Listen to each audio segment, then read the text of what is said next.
And we are live. Welcome here to the Nerd Report. This is DJ Louis Lecca in the house. I'm your host. Tonight we're gonna have some open topics. We have some other stuff to talk about. Man, my headphones sound a little weird. Let me know how I'm sounding out there in YouTube land and stuff like that as we get ready to do a Tuesday night Nerd Report live. I have a few topics to talk about. But if you guys want to talk about anything I missed, feel free to come in and add your input, which is always awesome. If you guys want to talk and get a shout out, that's cool too. So let me know ASAP. We got some Kathleen Kennedy news. We got some Gina Carano news. We have some Black Widow news. We have Avatar to talk about.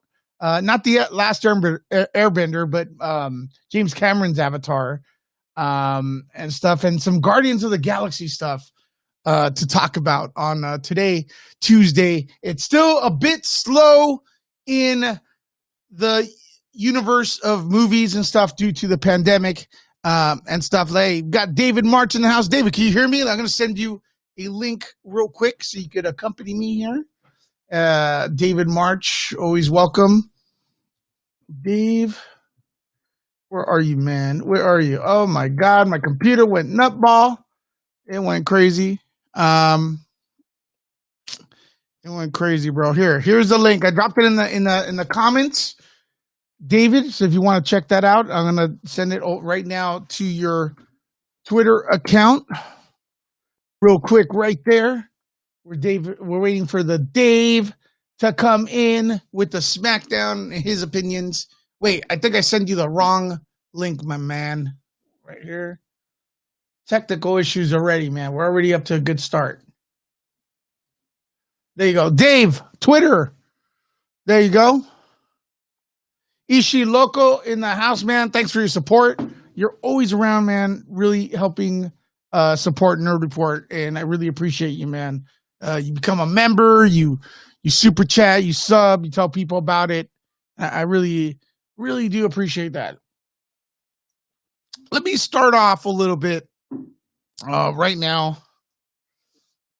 Let me talk a little bit about, as we get the day ready or the night ready. Let's talk about Coming to America, right? Coming to America 2. Did anyone see it? Let me know in the comments. I did. I saw it last week during the weekend. And I got to say, the reports are coming out that it was actually the number one movie hit during the pandemic, as we got David March getting ready right here. What's up, David? Hey, I need to just take a second here. My voice is all screwed up. Hold on. I'll be right back. All right. The funny thing is you sound great. But yeah, we're talking about Coming to America 2. I got to say, I've been seeing reviews for it online, and some people are actually saying they didn't like it, this and that. And I gotta say, I really liked the movie. I thought it was true to the 80s movie. And for waiting such a long time to bring the characters back, I think it did its job. I think it was a lot of fun, and it kind of saddens because I know in my heart this was a good movie. It was well done. Which was a good movie? Well, Coming to America 2. Oh, okay. I mean, for what it was, it did its job, man. And a lot of people have been slamming it. It's like, come on, man, what do you want? What do you want? It stayed true to the original film. David, did you see the original film? I've never seen the original movie. That was something when I was a kid. It was too old for me, and now I'm here years later. I guess I have to watch both of them. All right.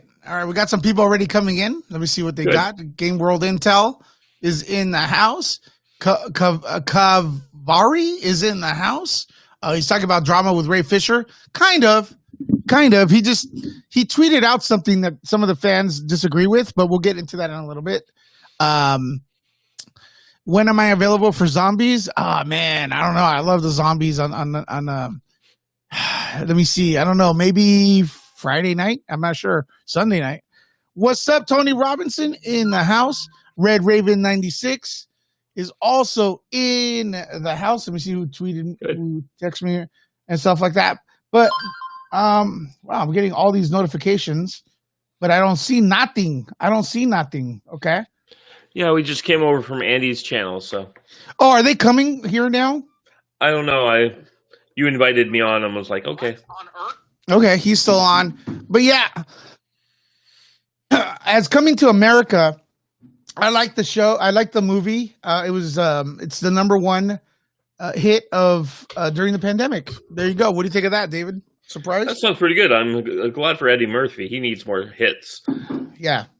He doesn't need them. I mean, he's probably like filthy rich. Like, oh yeah, he's probably like, he's better off than the royal family, I think. No. Oh no, yeah. I was going to ask you, what do you think about that whole Meghan Markle thing? Is that something you want to comment on? Since sure. We did it. How do I sound? My mic sound okay? Yeah, okay. Yeah, okay. Feel like it sounds a little hollow. Dude, I really think I feel like the royal family, I felt like this forever. It has nothing to do with the personalities that are on now. I feel like maybe I don't want to be disrespectful, but hey, you know what? No one cares when I get disrespected, right? So just kidding. People cared about you when you were being disrespected on a certain other person's channel. Yeah. But you want to stay away from drama, so. No, that drama. I don't even know what went on. Maybe we'll get into that a little bit later if Andy wants to talk about it. But I don't really know exactly what went on. I got too much. My life's a little fast right now. So, in regards to that, David, I feel like the royal family is one chromosome away from a Kardashian. I mean, the Kardashians are trying to be the royals. That's their goal. They kind of are, and they're very similar. Like, look at the parallels, right?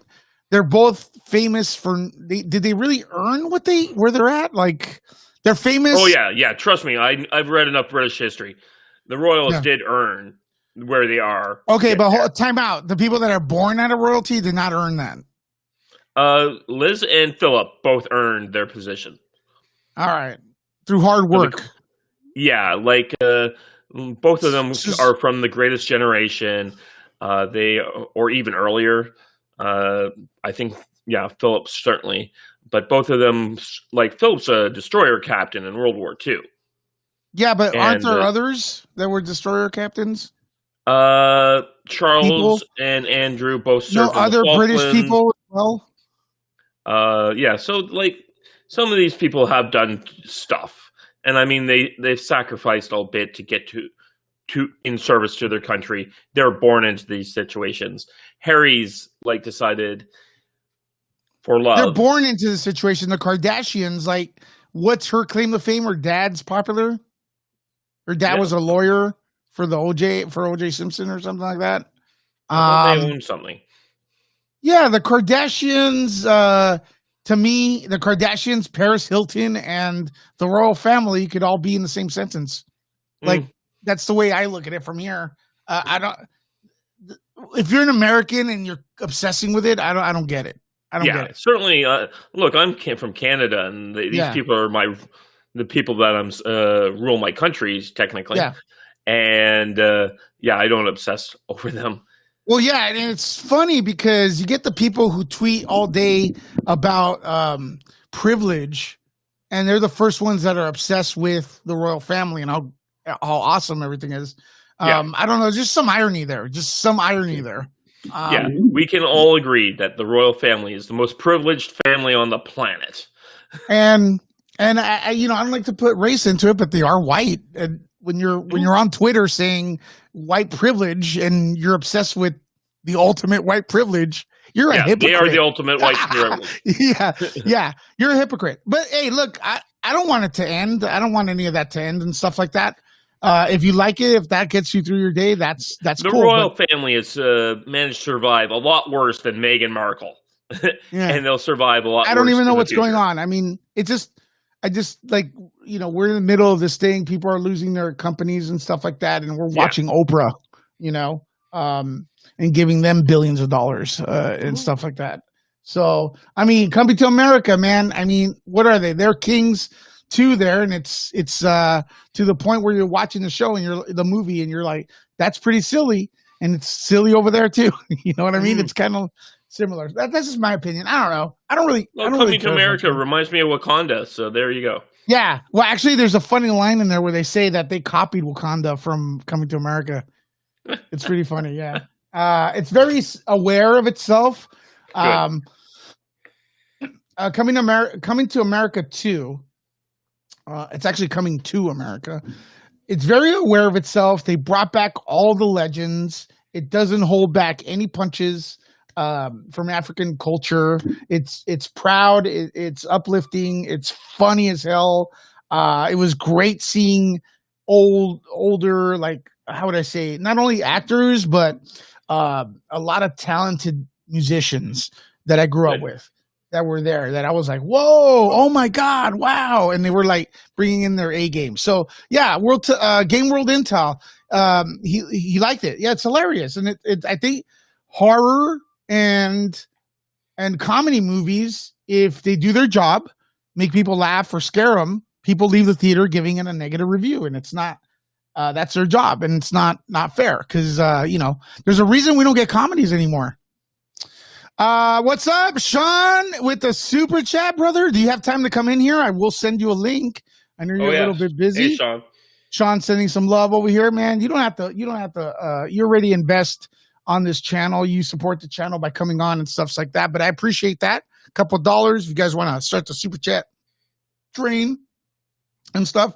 So I do got to get, the Zoom app. Still, that's not completely paid off, but you all came in and paid a lot of it off already. So thank you for that. I really appreciate you. So Sean, let me know in the chat if you want to come in. Actually, let me do that right now. Mm-hmm. Hold in. I put it in the chat, the link. If anyone else wants to come in and chat for a minute, you are welcome to do that. If you have a topic you want to bring in and stuff like that. So yeah, Game World Intel says facts. Think you're talking about Coming to America too. But I had a great time. I called my mom and I'm like, Mom, you got to watch this, man. You got to watch this. This is fun. Well, any movie where you got to call your mom and say, you need to watch this. This got to be a good movie. Yeah. And it's funny because my mom said, it was, would she say it was too family friendly? Because the old one was, it was not. She didn't notice it was PG and stuff like that. So, there we go. I don't know if we're going to get another one. Yeah, so. I think this is like some franchises are at best 2 movies. Yeah, everyone tries to go for 3. Okay, so in other news, Guardians of the Galaxy casting news, the Illuminati is a website that I think, I may be wrong, but some of the guys that used to control... what was the name of that? Anyways, a pretty big site that used to break a lot of stories. Those guys, like, they went and did the Illuminati, and they're kind of, some of them are a friend of mine, and they're pretty good. They're pretty good with their scoops, but they apparently they put out news out there that James Gunn's looking to cast Adam Warlock for Guardians of the Galaxy 3. And they were looking for Justin Timberlake, Zac Efron type, right? So their exclusive Adam Warlock casting is currently underway for Guardians of the Galaxy, right? This is their tweet. Mm-hmm. So James Gunn does I think the right thing, because I think, a lot of studios need to do this, is like fact check people, because they let the stories go on and they never fact check stuff. Lucasfilm, they let. Mm-hmm. They let who's here? Yeah. Right here. Sorry. All right. Here we go. So what he did is James Gunn said there is no casting underway for Volume 3. It's talking about Guardians of the Galaxy. He actually tweeted to them. And in what world would I cast a Caucasian in if the character is gold skin? Question mark. And if I wanted Zac Efron, now Zac Efron type, wouldn't I cast Zac Efron? Yeah. Where do you get this nonsense? Question mark. Okay. So possibly from his James Gunn's casting agency that might have been leaking this to them, which is something that Andy was bringing up earlier, so I can't claim my brilliance on that. But it's like, maybe it's your own people and they haven't told you. Yeah. So, I mean, I give props to James Gunn for fact checking and stuff like that. The site has obviously the wrong information. I don't know if this site, I could be wrong, if this site's actually one that spreads rumors all of a sudden and is always wrong. I don't think of the Illuminati like that. I don't read them enough to make that kind of judgment or that kind of call. Like I said, I think I know the guys who run it, and they were pretty legit. But people get stories wrong, you know. People get stories wrong, and then there are the Mike Zeros of the world. Mike Zero does it on purpose, though. Yeah, it's like, what the? Yeah. So Mike Zero's a genius, man. Guy does like 15 videos saying the same thing with different, just rearranges the words a little. And he makes the money. He's kicking my ass. That's all I can say. But just telling people what they want to hear. Some people want to hear stupid me. I have a little bit of integrity. Yeah. So, James Gunn, if you're listening to this, if you watch this, or you even hear this in the future, if you want to kick the crap out of someone, go kick the crap out of Mike Zero. But he doesn't do Star Wars though. James doesn't matter. Yeah. All right. Well, okay. So, I actually put the link out. If you guys want to call in, I put the link out. Now, there's a few people here. I saw them backstage that I do not. They're not part. We don't accept them anymore because they've burned their bridges, and we have the right to refuse service to anybody. So, if you want to get upset, something you did in the past, don't get upset at me. Think about what you've done to lose your privilege of coming onto the Nerd Report. Bottom line, I just want to say that, and we have the right to refuse service to anybody. If you don't like it, take it up with the Constitution, baby. Change that, and then we'll talk. All right. Good luck. All right. So James Gunn, do you like what he did? Setting the record straight, David? I suppose, but I wish he could have done it in a little bit more positive way than just blasting some people who are just trying to make a little money on the internet. He seems a little harsh. I like James Gunn. I like James Gunn a lot. But if the Illuminati's been doing this a lot, I don't know if they have. Yeah. Then I understand, But I mean, he could have had his people reach out to them or say something, and then I remember a while back, what's that crazy woman who's was very heavy into the Snyder Cut? I can't remember her name. Grace Randolph. Grace Randolph got into a Twitter fight with the director of it was Tabulous Emancipation. Yeah, Harley Quinn. It was a Harley Quinn thing. And the two of them are getting into this fight, and I'm like, if you had any sense, Grace Randolph, you would message her, well, you know what? If you want to come on my channel and explain yourself and talk to my fans and just abuse me and all my people of this thing, that would be amazing. Like, take that chance. And Illuminati is like, even when James Gunn's shitting on them, if they could have said, hey, you know what? You want to come on our channel and like disabuse us of all this stuff, and like, that would be amazing. And I think that's the kind of thing I would rather see from James Gunn than just yelling at people who are just trying to make a buck and trying to make a but we don't know if that website or has a record of doing that. Doing nonsense like he says. I don't know. I've heard you say you've heard some of these people. They sound okay. Andy was saying they sounded okay to him in the past. Maybe they have started scraping the bottom barrel recently, but it's much more likely someone just tweeted their comment off to James Gunn, and that was the day he decided to intervene. James Gunn's known to set the record straight. He may not know who the Illuminati is, and he may just confuse him with someone tweeted him randomly, and unfortunately, I remember that time with Kong and Skull Island, where the guy, when Andy was back at Screen Junkies, and the director started like attacking Andy, and then said something to the effect of like, you know what, I could write an honest trailer better than you. And Andy's like, okay, come on my show and let's make this happen. Yeah. And that's what I wish this happened with James Gunn. Is they're like, hey buddy, like, we don't know everything. If you want to come on and like set the record straight for us, we'd love that. Well, he kind of did, but he could have used nicer words. Like I kind of agree with that, because we don't and I'm going to get to you guys' questions. Feel free to super chat them or whatever if you want to support the channel and talk right there. So we can get to your questions. Actually, let me make sure I'm not missing any super chats, guys and ladies and gentlemen, guys and gals. Hold on a second. There we go. Jody's Corner. Woo!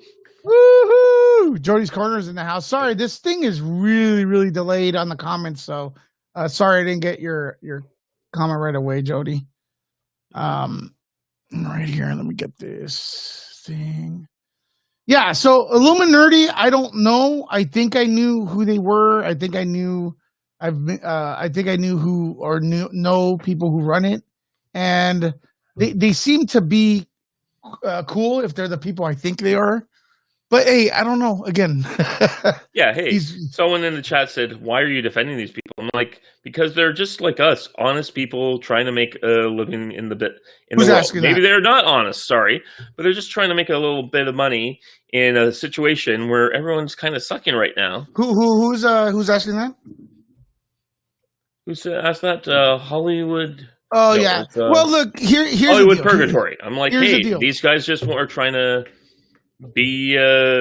try to make a living, and because it's easy to just run a website and be the Hollywood Reporter where everyone goes to you, and it's like fishing in a stocked pond. Right. You get what I mean? You get everything fed to you. We have to kind of like James Bonnet, and stuff like that. Jody, I send you a link if you want to come in. You're always welcome. I send it to you via Twitter, man. So yeah, that's why I'm what's it called? Defending them, because I know how it is, man. We don't get stuff fed to us. We don't get stuff given to us. We have to release the Jody cut. That's dope. I can't wait for the Jody's cut. But anyways, what do you guys think about James Gunn? I mean, if you disagree, that's cool. I'm just letting you know why. I think Illuminati is cool. Or they're probably cool. And I don't think they meant anything wrong, unless they have a crap load. Unless we got this covered, which I don't know. Yeah. All right. And it did sound like they tried to like dodge around and trying to quote on James instead of like honestly addressing him, which is not cool for them. But they're just trying to make a buck in this world.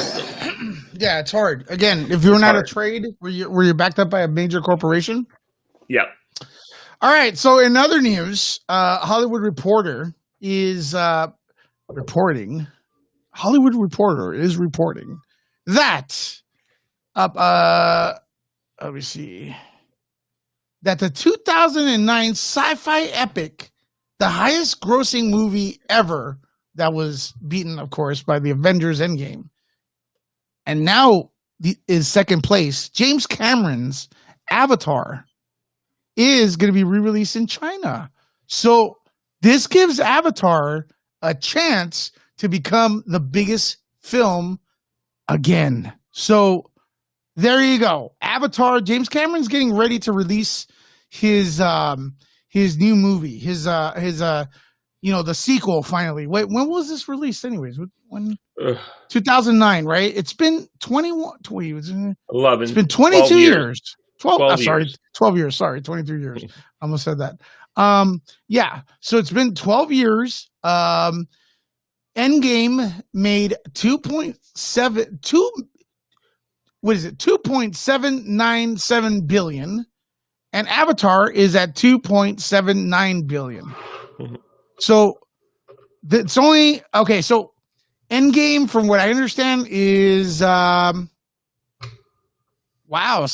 million away from beating Avatar.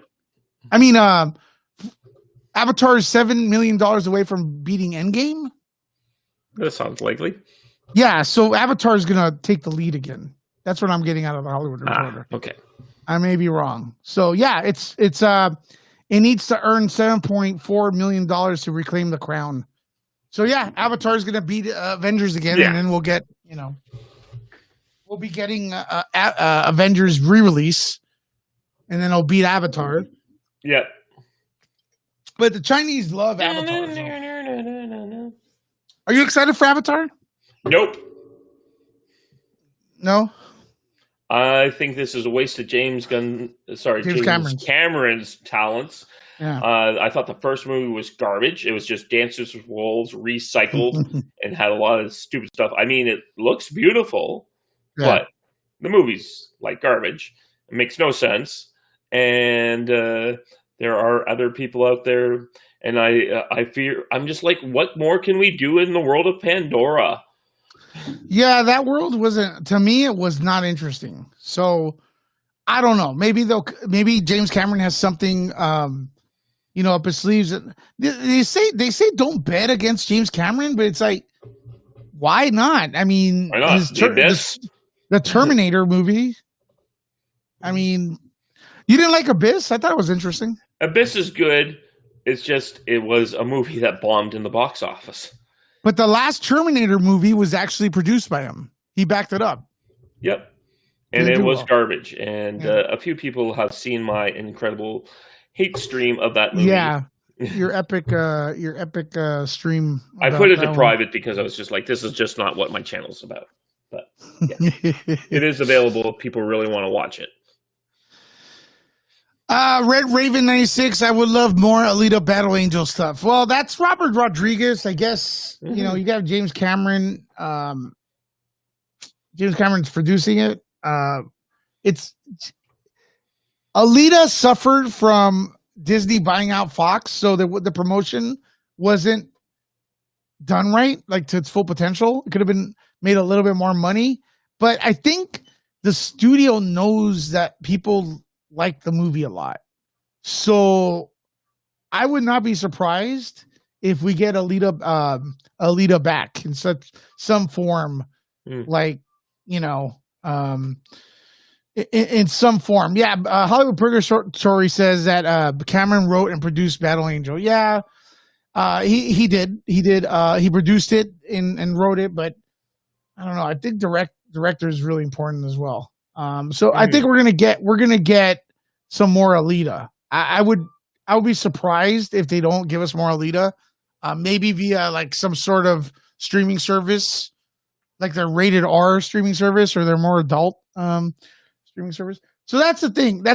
A lot of people never got into Avatar, so I don't know if there's a market for it. But then again, something tells me that it's all about the China release. It's not going to be about, you know, what it does here, type of thing. So their taste is different. It is different. I'm just not too sure. Was that really why Avatar, the first one, was so successful? China? I think, yeah. 12 years ago? Yep. Okay. Yep. It was very successful because of that. And also, the movie tickets were much higher for the 3D effect. That was brand new. Yeah, there's that too. So that's what I think happened.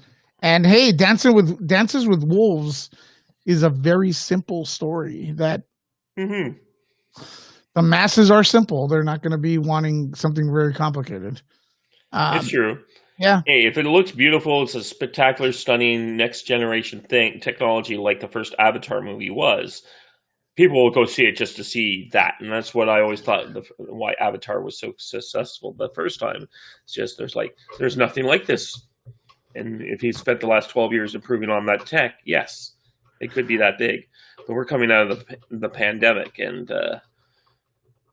It'll be Yeah. weird. Do me a favor, everyone. Press 1 if you're excited for Avatar. Press 2 if you think the ship has sailed and you're not excited for Avatar anymore. So 1 if you're excited, 2 if you're not, basically. Red Raven says, I've seen Avatar like once 1 year ago when it first came out. Okay, story wise, but very visuals is good. I feel like the visuals aren't that good. They didn't even hit me. Let's see what we got. Yeah, Lewis, a lot of people did not get into Avatar. That's correct. Well, $2.7 billion. It made a. I think it made the money because, again, it was like a Disneyland ride. You know, where exactly. It's people kept going to see it because they were enthralled by the graphics. That it was the next level technology. Nothing had been like that before. But Jeffrey, if you're 100 new movies based on that tech. Okay, here's a question. Since everyone's into Avatar, the people who say they're into Avatar, give me the name of the main character in 5 seconds, because I know more than that. You're going on Google because you don't know it. What's the main character's name in 5 seconds? Dick, dick, dick, dick, dick, dick, dick, dick, dick, dick, dick. I don't know. What's the main character in Star Wars? Luke Skywalker. Who's the main character in Terminator? Someone keeps asking me stuff in the chat, and it's like, look, I don't know Illuminati from the hole in the ground. I just kind of gave what I thought about them. Yeah, see, no one even knows the name of the main character, Sam Worthington, and his dog Spot. Sorry. Collaborative Kiwi Studio. What's up, homie? Thanks for the super chat. Let me do this. Super chat. Booyah. Bling, bling, bling, bling. Sup, guys? How's everyone doing? I'm doing great, man. Thanks for being the first. I believe you're the first second super chat of the night. Second super chat. Thanks for supporting. Yeah, no one knows. Is it Raiden? Is it really Raiden for Avatar? I always tell people that. I always ask people that in person because they're like, "Oh, Avatar is going to be the biggest thing.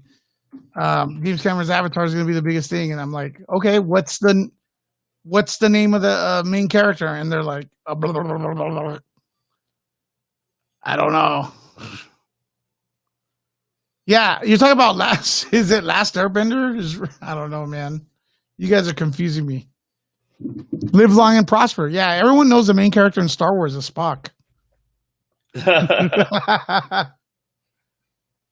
Apparently, they have a rock now. Everyone's raving about. Oh God, Geode. Is that what you're going to ask about? Is that what it is? That is a lot of fun when you watch it. What? There was this video. Yeah. I first watched it on Midnight's Edge. It's basic. Apparently, Star Wars took it off their YouTube channel, but it's still available on their website, I guess. Right. But they dropped this ridiculous, stupid video about the next book in their High Republic series, and the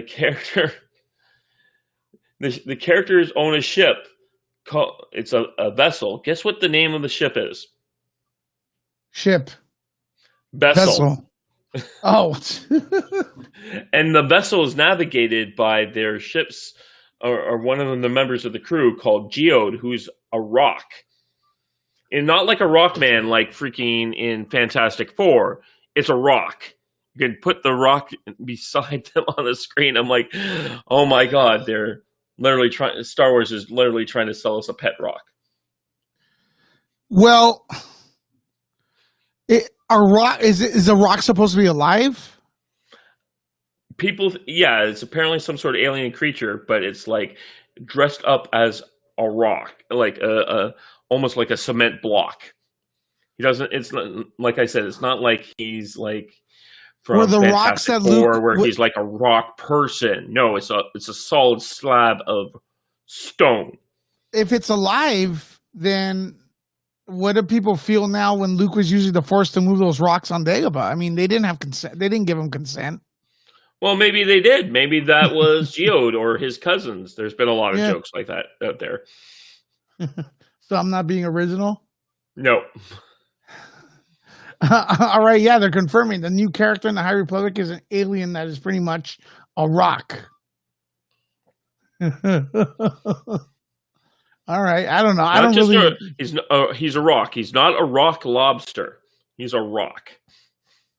All right, not rock and roll. Yep. I guess because pet rocks were big with kids back in the day. People think that there was a deadline, and people because they brought in all these people who were never written science fiction before. Like the writer of this is known for writing a series of YA vampire novels. Okay, and they're just Twilight.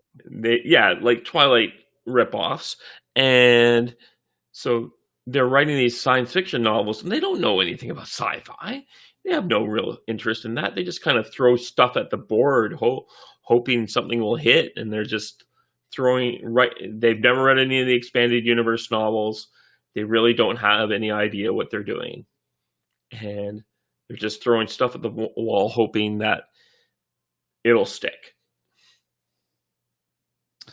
All right. So in other news, Disney had their quarter. What is it? Their investor meeting. They have time flies. This one's different than the one they had a few months ago, and this one, I guess you get to you had a chance to ask Bob. This was the AGM Chapek. annual shareholders meeting. Yes, the Disney CEO Bob Chapek was asked a lot of questions, man.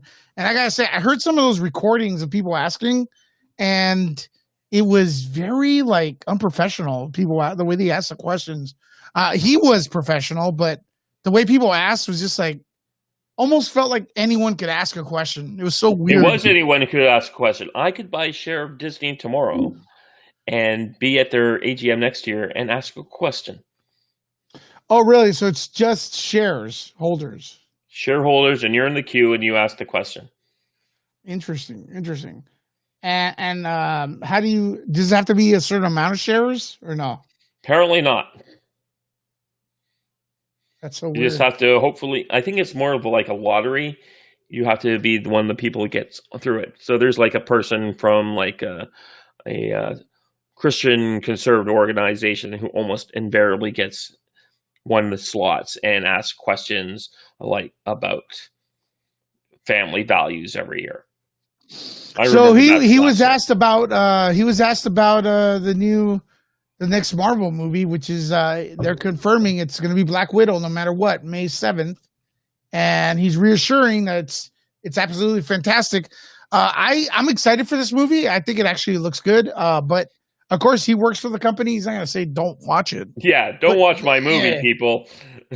It's terrible. Yeah. So we have that quote from today. What do you guys think? Do you think WandaVision? Do you think Black Widow is going to be good? I think it's going to be fun. It'll be good. I think it'll be fun. It's just I wish they did this before Endgame.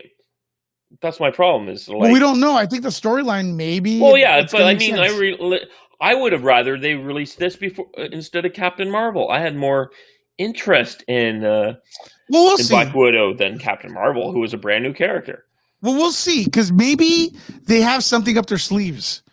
You can't underestimate them. They probably not underestimate them. I say let's look and see what they have to show, and then we could say maybe that story should have been done before Captain Marvel. It's kind of difficult to judge for me. I want to see, because I just watched something the other day that was better than I thought. So you never know till you see. Hollywood Purgatory has it out for me, apparently. He's trolling. Oh yeah. Well, I can say about the shareholder meetings is because A, I watched the one from last year, and B, I get invited to these shareholder meetings because I have money. And I have money invested. Oh my God! So unlike the rest of you, unlike you, probably you've never gotten a freaking thing a slip in the mail saying, "Hey, you want to come to the shareholder meeting?" Yeah, the viewership's kind of whack today. Did you guys get your notifications? Let me know in the comments. Mm-hmm. All right. What else happened? Gina Carano was mentioned, and he I didn't pretty read much. about that. Yeah, he pretty much. I heard the question. The person who asked was just the way they asked is so weird. It was just they just asked him if they have a certain bias, and he pretty much said, let me see if I can find the quote. Criminal multiple media reports for anyways, the quote's not right here. Okay, so he was asked, about Pedro Pascal tweets one way, Gina Carano tweets another way, and if the studio has a bias or whatever, or the company has a bias, and a Bob Chapek answer was, I don't really see Disney as characterizing itself as right-leaning or left-leaning. Let me see what else. They stand mostly for we stand mostly for decency and integrity, and they stand for and reflect the rich diversity of the world we live in. So basically, he's stating that they're neutral about it. Given the way they treated their minority characters in the Star Wars trilogy, in the latest Star Wars trilogy, they're not very that way. The thing is, I don't believe the head of Disney gets involved in marketing.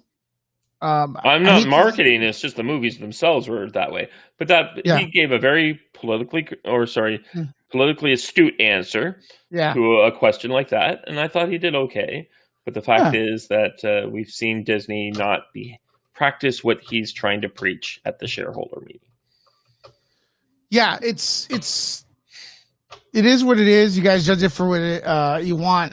There were characters missing. I think what you're talking about, there were characters actually missing from the Star Wars poster. There's that. The Chinese one. I just look, both Finn, who was my favorite character from the first movie, and I was really looking forward to him in the second movie, and he gets completely made into nothing more than a butt of jokes. He's just thrown aside. Ray! Yeah, he's just thrown aside, and his entire arc is destroyed in that movie. Rose Tico, I didn't care much for her character, but she got written to this crummy character. Like, the actress I'm here is pretty good, but she got made that Rose is like, the character is designed to ruin Finn. Kelly Marie Tran actually interviewed her for The Last Jedi. She's a great, charismatic person, but I think they didn't give her a proper role. That's the bottom line. You can only work with what you got. It's my argument. I know I'm going to piss off people, but it's my argument with Liam Neeson. Liam Neeson is not it looks great, but he's not a good Qui-Gon Jinn. That character's flat. The character's flat. Yeah. The character doesn't do anything. The character just looks great. He has a great voice, great presence, but he gets his ass whipped by an amateur. He gets his ass whipped his first lightsaber battle. He gets his ass whipped twice, actually. One in the desert, one in the, at the end of the movie, and stuff like that. But then you see Liam Neeson as Ra's al Ghul, and he's amazing. Right. So there's that. So it's not the actor; it's what you're given. But Gina Carano is not fired because of her political position. She's fired because she kept trending on Twitter. Well, Pedro Pascal trended once, and we never saw anything like that from him again. Pedro Pascal, though, to be fair, Dave, I think they were both told to stop. Yes, and Pedro stopped, and she didn't. Correct. Which makes Chapek. I mean, I know you guys don't want to hear this. Some of you, it feels unfair, but and it looks unfair. But I think in that, if that really happened, if they were both told to stop, and Pedro did, and Gina did not, then they did what they did. You know what I mean? Yeah, exactly. They could have handled it a little better, and because of some of the stuff I've heard about the infighting at Lucasfilm, it certainly sounds like they were gunning for her. And I watched her interview with Ben Shapiro, and certainly she's the perfect person for them to gun for. They should have definitely handled that better than just firing her over Twitter and then getting it out there. Disney is usually the best at managing these situations to make sure it does the least amount of damage to them. And instead, in this situation, they ran it in a way that did the most damage to them. They could have just quietly removed her from the projects and moved on, but because I think of this Lucasfilm infighting that we're all hearing about. I don't believe that. I don't believe there's infighting at all. I think there is. I don't. Bob Chapek just said that Kathleen Kennedy's going nowhere. Oh yeah. No. She's very good at doing all the management stuff, the bureaucracy. But I do think she and the people she has surrounded her with are the types that are trying to purge all these Filoni factions out of the thing. They're corporate bureaucrat political infighters, and they're going to use every tool at their disposal. One thing I will say, I think Lucasfilm does need like a James Gunn to set the record straight, because I think there's the Mike Zero reporting, there's the truth, and then there's we don't know. Like I could get out here and say anything, and if it reaches traction, Lucasfilm doesn't denounce it. So any rumor, if it reaches enough momentum, becomes reality, and that's because there's no one with rumor control. You know what I mean? Almost like they can't handle PR. Like they gotta have a spokesperson, I believe, saying this is real, this isn't real. It is what it is, but they don't do that. It kind of reminds me of years ago. Remember when the Ebola outbreaks were hitting back in the Obama administration? The what? Back in 2012, 2013, there was the outbreak of Ebola, and it was people were coming back from Africa, and there's all this big mess. And the CDC was in charge of the situation. And their A team was off in Africa dealing with this situation. Their B team was off somewhere else. Their C team. The only people left to manage the situation were bureaucrats in Washington who didn't know what the hell they were talking about. And they would go out and they would just hold a press conference, and they'd just panic people needlessly. And suddenly a person was brought in to be Obama appointed someone who's a public relations person to be the czar. And the day that happened, we never heard about the situation again. And it was contained, and they managed it. And Disney seems to be in that kind of boat where they need to get someone who just centralizes all this stuff and starts dispelling the ideas and the rumors and working that way. Instead, we just constantly just hear this weird rumor mill of Kathleen Kennedy being fired. I've been hearing that for the last 4 years. There's some sort of infighting. It's just like the Filonis of the world, Dave Filoni's of the world, and the Kathleen Kennedys are just sending out mixed messages. Bob Chapek needs to find someone who can manage all of this for him. Yeah, someone like a political, like a spokesperson. I do agree, because there's a lot of, they let the rumors get ahead of them. Yeah. And Disney used to not be that way. Yeah. And I worry that it's not Bob Chapek. It was Bob Iger. Bob Iger went out and he bought all these companies and he put them under Disney's umbrella. And because of that, they're no longer Disney doesn't really know Lucasfilm. They don't know Pixar. Lucasfilm is not used to having all this attention being put under a microscope.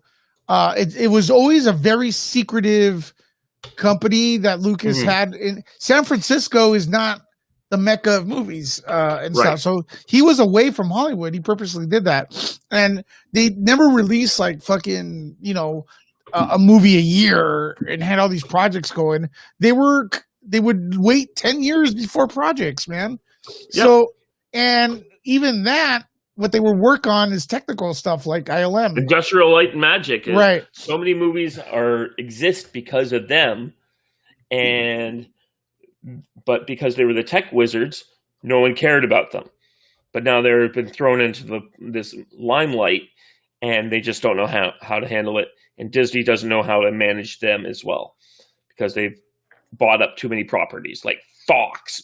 They bought out freaking Fox, and we still don't have the Fox library on Disney Plus. So what they did is they kept the Fox workers on board. That's Right. something people don't know, because I do know that. People do. I do know that because the people that used to reach out for me from Fox are now reaching out for me for Disney. Right. But Disney Fox. You get what I mean? So their PR, they've divided everything. Yeah, they just don't know how. They bought up so much stuff, and they just can't manage anything effectively. So they got Lucasfilm, which used to be this one small entity over here. They bought up the giantest Fox movie studios over here. They got Pixar over there. They just don't know how to manage. And they got their own stuff. They just don't know how to handle all this crap. What's up, everyone? We're getting some new people here. I'm assuming Mr. Signor has ended his stream over there and stuff. It was a very good, man. Very entertaining stuff out there. We see Myra's in the house. Big old Benny, Johnny Goodness.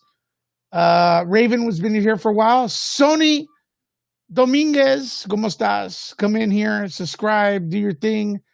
Drewski, what up? What do you think of season 1? What is it, Michael? Oh, sorry, I missed that. Mike Zero. Okay, so Andrew says Mike Zero's video title today: Kathleen Kennedy is stepping down from Star Wars series, and Gina Carano details Star Wars explained. I'm gonna start to do that. I really think I should just rip his titles, and just bring in the people. There's no repercussion for it. People love what he does. If you look at his comments, people love it. Yep. There's no, hey, bro, you're lying. Like Jeffrey doesn't go over there and tell him he's lying. He comes over here and tells us we're lying. You know what I mean? I just remember the first time he showed up in my feed, and I watched this discussion, and he's like, well, George Lucas is coming back to Star Wars, and he's going to bring all this stuff in, and he's helping to write the next movie. And I'm like, oh, well, that sounds amazing. And then I went to check the trades. I typed in everything he said into Google, and nothing came up. I'm like, I'm sorry, if George Lucas was back at Lucasfilm at the level you're talking about, Hollywood Reporter and all these other people would be like gushing over that. The fact that some guy on the YouTube, is telling me this amazing thing is happening, I think you're a liar. It's sad, man. It's sad, man. It's sad. It's sad that people try to tell the truth and have, they don't get ahead in this game. You know what I mean? And then you got the people who tell you exactly what you want to hear, and they all get ahead. Yep. But I think I'm going to bring back the grain of salt report, where my viewers know it's bullshit news, but the new people are, So Drew Skizzy was asking about my Justin Bieber thing that happened to me back right before the pandemic happened. What happened? So my brother and my sister and I all go out to this restaurant in Cambridge, and that's where Justin's actually born. It's Cambridge, Ontario. And we're walking in, and I'm completely oblivious, like just chatting with them. And then they walk in, and then suddenly my sister's like, I think that was Justin Bieber that just walked by out of here. And I'm like, what? And she's like, yeah, I really think so. And we go up to the restaurant staff, and the restaurant's like empty. It's like we were showing up at 5 o'clock. So the dinner rush has not started. And she goes up to the staff and says, "Hey, was that Justin Bieber who just walked out of there?" And they're like, "Yes, that was him and his new wife.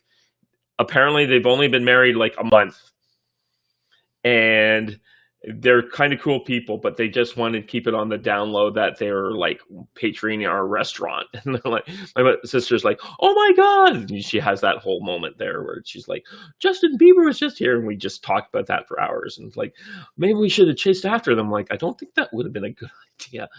And so my sister and my brother had noticed them and checked them out a little bit. And I, of course, was oblivious. So I had my chance to meet the great Mr. Bieber, and I didn't even see him. That's the story. Yeah, you know Justin Bieber knows how to box pretty well, right? Oh, no, I didn't know about that. He heard trains stories about him when he was like 17, 18. He had like a Lamborghini and he crashed it after street racing. All right, Jeffrey, you want to come in? You want to talk? I'll give you a minute. You are allowed to come in. I'll give you a minute, brother. I'll give you a minute. You down? Get a question from Jeffrey? Dave? Sorry, what was that? You down to get a question in from Jeffrey? Oh, of course. Yeah. Bring him in.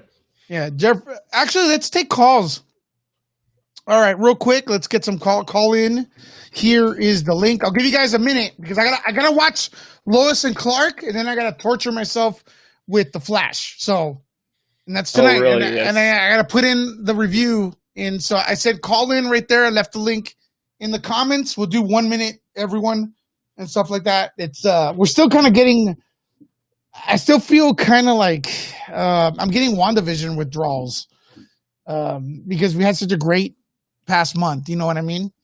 I finally watched it all. What do you think? It was okay. I was really disappointed, and I've said this on on Andy's channel a few times. They kept dropping these stupid red herrings throughout the early episodes that they never paid off on, and I found that insulting. Which one?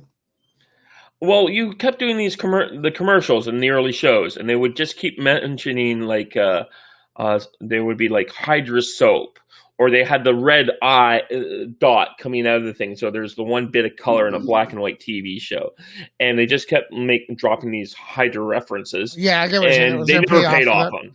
Let's get Jeffrey in here real quick. Jeffrey, do you have a camera, dude? What are you doing? There you are. All right, Jeffrey. Hollywood Purgatory. I love your haircut, brother. Mm-hmm. Looking good. Welcome back, Lewis. Thank you, Dave. Thanks for your time. Yeah, no so my whole thing about this Illuminati thing. Okay, like I can understand trying to make a buck and everything, but I also think integrity, credibility, and honesty are important. And if you have the writer director of the film coming out and saying this isn't true, I mean, what are we supposed to think? Now, if James Gunn is lying, okay, fine, prove it. I don't think he's lying. This is the actual director. This is the filmmaker of the franchise, and he's saying this isn't true and this isn't wrong. So unless he's lying and he's trying to pull one over on us, I don't see any reason to doubt him. I'm sorry. And then I want you to answer that, Dave. But I will add this, and I forgot to add. Thank you, guys. No, real quick. Hold on, you can stay on. And then we'll get someone else in. I will add this so then Dave could answer, and then Jeffrey could come back. And here's another thing to take into account: the Illuminati came back by trying to still contradict James Gunn. That is a problem. Yeah. And a horribly written and worded. Well, that's fine. I think they were nervous, but we all understood what he said. So what they were trying to say. So also, they reported. Here's the other Hawkman, Alexander Skarsgård in Black Adam. George Lucas is a writer on Andor. Those were their other two. So they have a record of what did they get right? I think people have told me they've gotten some things right, but usually not with the MCU. But to me, those are the two biggest egregious things because we know Skarsgård is not playing Hawkman. We know George Lucas is not a writer on Star Wars, and it even got we got debunked by an ABC News writer. Also, there's no fighting at Lucasfilm.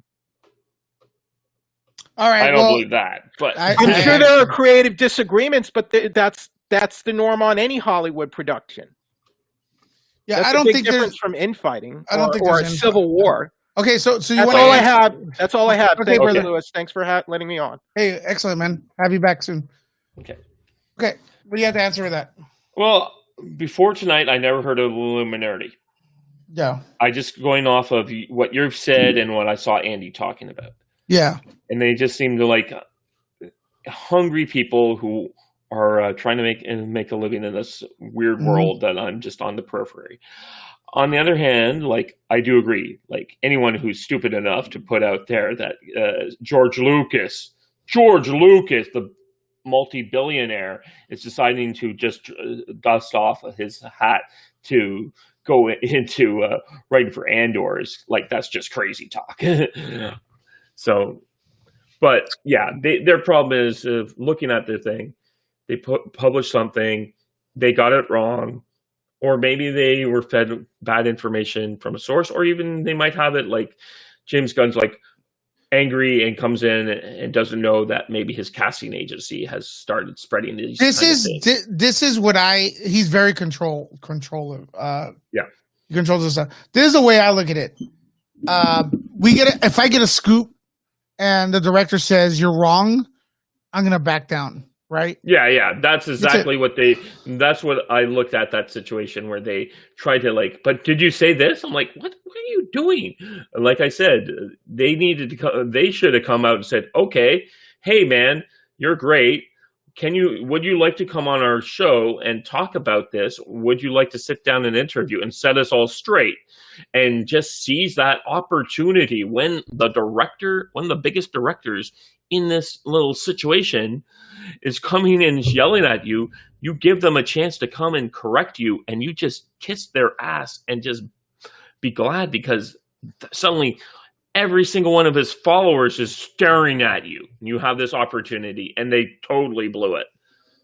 And I gotta say that James Gunn's a fan. Like he hangs around a lot of the like us type of people. Like he's not. How would I say? He does follow what people tweet. He follows what fans tweet.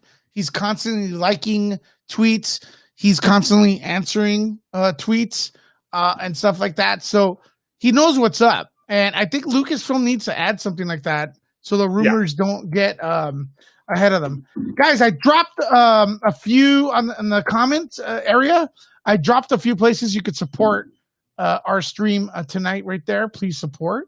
You could do Streamlabs. There's the link, Cash App, $, Nerd Report. There's even a PayPal. Just click on that link, and good things will happen to you. All right, there you go. But yeah, once the money thing, it's like I understand what you're saying, Dave. But if it's a consistent thing, like we got this covered. Look, I went primarily on defending them because Andy and you have said you've seen them in the past and thought they were stand-up guys. I think I have, I think I don't want to be 100%, but I want to say someone legit is controlling that site. But then I could be wrong. Yeah. I disagree with you. Someone legit that you think was controlling that site has left because he didn't like the way they were going. Jeffrey Hollywood Purgatory says it's not Lucasfilm's responsibility to manage fake news and rumors. Sure, but it's don't cry when you eat the consequences of that. Yeah, lose money then. That's fine. Then and stuff. And in a way, some business people would say, yeah, it is your responsibility to make sure your company and your brand doesn't have an awful name. I've worked in big corporations for 20 years, not in the Hollywood system, but I've worked at in grocery, and I worked for Toyota for 2 years. Like, these people do not screw around with their image. Yeah, if like, for example, someone starts spreading rumors that the new Toyota engine blows up as soon as you drive it off, the friggin' dealer, is it their responsibility to disprove the apology tour they did when they had that whole situation where their rear there was some sort of a car accident where they got hauled off to Congress, to U.S. Congress, to deal with that. Yeah, I remember that. I was there at the company when they started dropping their counter videos. They handled that like pros. So what up, Andy Signor? I think I think that desk you got is helping, man, because your face looks much thinner now. You lost some weight. Mm-hmm. Look at him, all handsome. He looks like he's in his 20s. Now, do you mind taking over? What the hell? He's not saying anything. Yeah. There you go. Yeah. You hear me? Yeah, man. Thank you, and I recommend standing desks are good to like get the blood flow going. When we stream for 4 hours at a time, it's a godsend that I can flip it up, stand up, totally. And I got this for super cheap on OfferUp, which is like the trading Craigslist-y type app. Hugely good find. I was super glad we got it. So yeah, thanks, man. Los Angeles. I'm doing great. Just so you know, LA has OfferUp as well. And every time I try to offer someone something, they never respond. It's like full of people who don't respond. So I gave up. But hey, man. On OfferUp. I see what you did. Yeah. No, it wasn't a joke. I'm just saying people are flaky. They don't answer. People are flaky. Yeah. So what's up, man? I saw you had a pretty good stream. You brought up some topics there as well that we're talking about here. One, I believe, was Kathleen Kennedy is still going to be in the House. What are your thoughts on that? I mean, doesn't surprise me. I feel like, I mean, everything that they revealed that, as I said in my video, everything they revealed in that is just like, duh. I don't know what people thought. Like they thought they were going to shit on Kathleen Kennedy in a call. Because even if, like I said, even if they fire her, they're not going to fire her. She's going to exit. She's going to leave and move on to different things. So there's no way Disney's going to go shit on their female lead of Lucasfilm. It's never happening. Right. Do you think Star Wars is in a good place with her staying there? No, I think she's totally messed up, and it has nothing to do with her woman or it's just like she has failed as a leader of Lucasfilm, other than Mandalorian, which she's trying to take credit for, and I don't think she has. I think there are a lot of people behind the scenes who aren't happy with her, and I think Bob Iger has admitted this, that Star Wars isn't as popular as it should have been. They oversaturated, and that's on her. At the end of the day, she made the decisions. She had those bad relationships with those filmmakers that didn't, the Lord Millers and stuff that didn't come through. Whoever's fault it was, all of that stops at her. Solo's failure was ultimately a failure, I think, in the end of the day. And when I say failure, just like not as big as they should be. But the reality is, like, I see Jeffrey asking. I don't know. I don't know. It's like I think that's part of the reason why she is still there, because I don't think Favreau wants that job. You know what I mean? Why would he want to take the head of Lucasfilm? He wants to create. Does he qualify? Does he even qualify for that job? I mean, he's not a business person. If he wanted to do it, he could do it. He's overseen so many franchises and things. All right. I think at the end of the day, I don't know who you put in there that's going to be as good. Apparently, there is some other woman underneath Kathleen Kennedy who they're potentially positioning to be a possible replacement. I forget her name, but I don't know. I mean, that person should. It's a Feige type is really what it is, right? Who's overseeing the whole plan for Star Wars, right? And to be honest, looking at the plan that they currently have with the Disney Plus shows, firing Gina, the things they've done, I just like I don't know. I'm trying to think of like what I'm actually really excited for, and I'm like Knights of the New Republic and stuff. Yeah, could be interesting. I want to see Mandalorian season 3. More than really any of the other things. Obi-Wan, I'm intrigued by. McGregor and Deborah Chow, like, sure. The Cassian Endor one, I'll watch it. It's not. Why is no one excited about Cassian Endor? Everyone was saying that Rogue One was the best. He's dead, so we already know how it all ends. Okay, all right. Same could be said about Luke and well, we're not too sure about Luke in some ways. Some of us think that all might get reset over the next few years. They're not going to reset the Disney trilogy. I don't know at this point. I have I wonder 5-10 years down the line, they're set their show these shows so early they could say 10 years down the line, you know what? We decided not to set that trilogy anymore as in our canon and cancel it like they canceled the expanded universe. I don't know. I don't know about that stuff. Maybe if it's done right, I'm down to expect it. Andy, would you stop taking over this fucking show, man? Let me talk. So loud and aggressive. I'm just messing around. I just take over, Lewis. Yeah. Well, feel free to, man, because sometimes my voice is messed up. So It's already raspily as it is. So there we go with that. We also, what else did we talk about? Dave, we talked about, hey, Disney is set on opening Black Widow on May 7th, no matter what. So that's going to happen. Well, I think most of the United States will be open by then. Maybe everyone will be wearing masks, but I think it will be open. I have my appointment for my shot already, so I'm good. Right. In a week. So they say once you have that, you're good. But then again, I have the immunity or the antibodies because I got it. So yeah, so you have that as well. And also, Avatar is set to open in China, and according to THR, and they're going to be number one again. They're definitely going to beat Avengers. They're not gonna. You think they will? They're $7 million away. That's nothing. There's 7 million. Oh, okay, yes. Andy, what'd you say?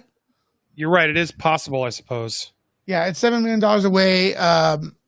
What's it called? Avatar is a movie that is going to do better in China than it did last time than it does in the States. I don't think people here really care and stuff. Tyler, if you want to come in, put on your camera, brother. It doesn't work. But yeah, so you don't think it's going to make the 7 million or no? It's opening where? Just in China or elsewhere? It's only in China for now. Oh yeah, I think they'll get 7 billion on one. Yeah, it's going to get 7 million, and then if it opens here, it makes 1 million. I mean, 2 million. Yeah, it's going to do it, dude. It's literally that means sci-fi will need it needs to earn $7.4 million to become number one again. Yeah, it's going to do it. It's going to do it. James Cameron's paying for those tickets right now. He's like, yeah, exactly. And then it gives Avengers an excuse to open as well, right? Later on, Avengers, 3D Avengers. So it's going to be neck and neck. I don't see anything beating these two movies in the near future. Maybe some people right now say the Snyder Cut will. What do you guys think of that? Snyder Cut to make $3 billion. No. It's on HBO Max. HBO Max would be lucky to make $3 billion for all their content. That's dope. And you're gonna get a screener for that, Andy? It sounds like maybe. Yeah. I'm on a. It sounds like it could. It'll be very interesting to see. Okay. See what we got here. Tyler, you in? My God, Tyler doesn't know how to handle streams, man. Same thing happened last time. Right? He looks like such a what is it? Millennial? I don't know what. Yeah, exactly. Like a kid with no computers. He doesn't know it. In other words, Tyler, if you look like that, man, you better know how to get in here. Right? Or else change your look, man. Get a mohawk or something like Hawk and Cobra Kai. One more time, Tyler. I mean, guys, if you haven't seen Tyler from Collaborative Kiwi Studio, he's nerdier looking than David March. Oh, yeah, that's easy. Yeah, he makes David March look like a jock. Just kidding. I'm just teasing you guys. Anyways, Tyler, I am sorry, but I don't see anything, man. I don't hear anything. So I got to get you out of here. Paul's saying, Jeff, you're a bit obsessed, man. Calm down. Point on the door. Point on the doll where Andy hurt you. What? Yeah. Just I don't get it. Just move on. If you don't like me, tell me and don't watch me. I don't understand why people would have disagreements with Andy Signore. He's such a sweet teddy bear. On and off, off and on. No, I'm serious, man. I'm like, what the hell? And stuff. So, anyways, the only reason I got annoyed with Jeffrey. Can Jeffrey come in? Can Jeffrey? You want to talk with Jeffrey? Jeffrey, you want to come back in here? Yeah, let's try to get Jeffrey back in here. Let's try to Jeffrey. Jeffrey, let's go back. Jeffrey, if you want to come in, feel free to. Can we squash our beef, Jeffrey? I don't understand what I did to hurt you. I will explain to Jeffrey to his face what annoyed me about Jeffrey. Hold on, let me get Paul in. All right. So is this Nerd Report real talk? We're ripping you off. We're ripping if you want. Yeah, I'm not talking about anybody else. And Jeffrey, don't make this about a drama stream with other people. I said my piece on the last channel. All right. Interesting. We were talking about Illuminati's and the hashtag show. Just follow me on Twitter. What's up, hashtag show? Just say what's up. Let me see. Hold on a second. He said, I'd rather not. All right, I tried, Jeffrey. I tried to smooth the beef. Tried to make it. Come on, Jeffrey. What do you know? Don't hate on me then. Don't shoot on me if you don't want to come say it to my face. All right. He said you hurt him in his heart. Juancho, what's up, dude? Juancho. Good evening, good morning, whatever time zone. Hi, Andy. Hi, Lewis. Hi, Dave. How you guys doing, everybody? Okay, how are Pretty you? good, man. Pretty good. What are you up to? Okay, Juancho, I hate to do this to you, but I'm gonna get you out of here for a second. If you could hold on, we got Jeffrey in the back. We're gonna have a debate between Jeffrey. And you can stay on. It doesn't let you have more than 4.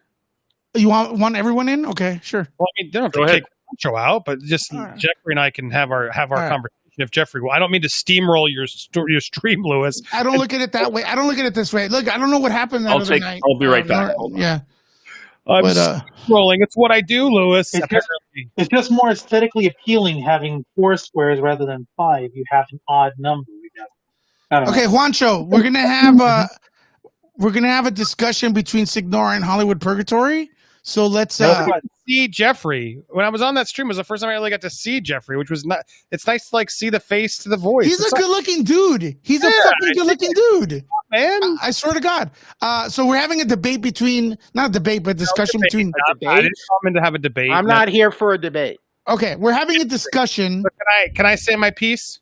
A gentlemanly discourse. So, everyone quiet. The reason I got frustrated with Jeffrey, and I was rude about it, so I apologize, Jeffrey.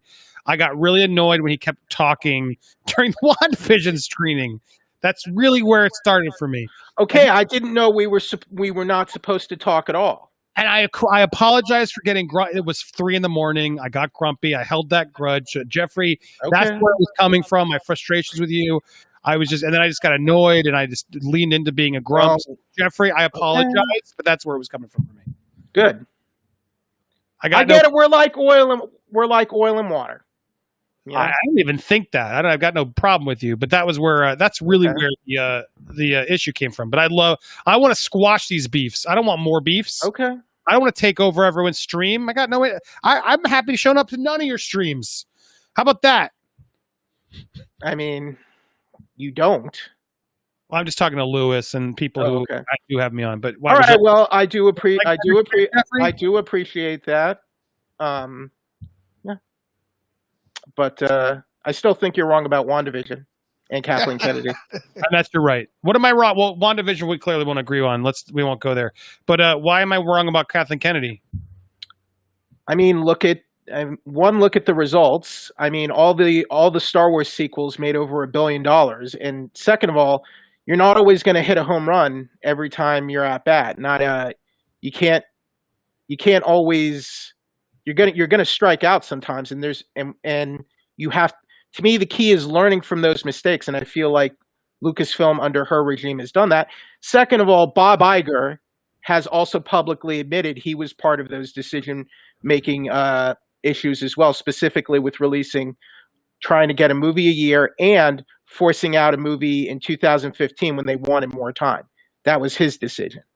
They demanded Disney because they promised the Disney shareholders we're going to get the first movie out before the end of 2015, and that's documented.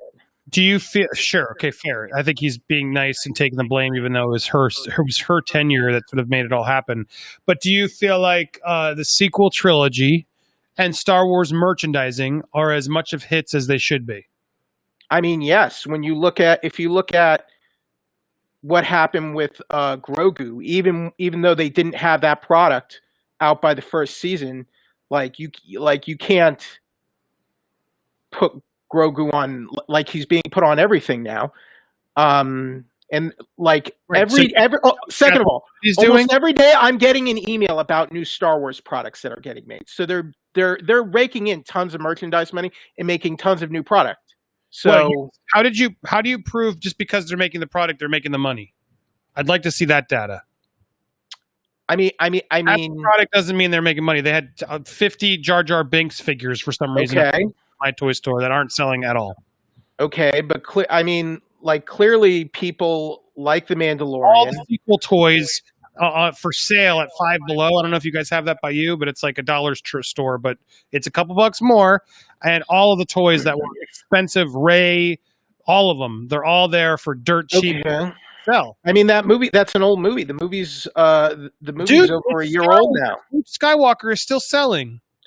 I mean, in the 1980s, at a time, Star Wars was basically dead and toys stopped selling after a while. And now they're continually making new stuff and new shows. I don't see why it's selling well just because you didn't like the sequels. So, yeah.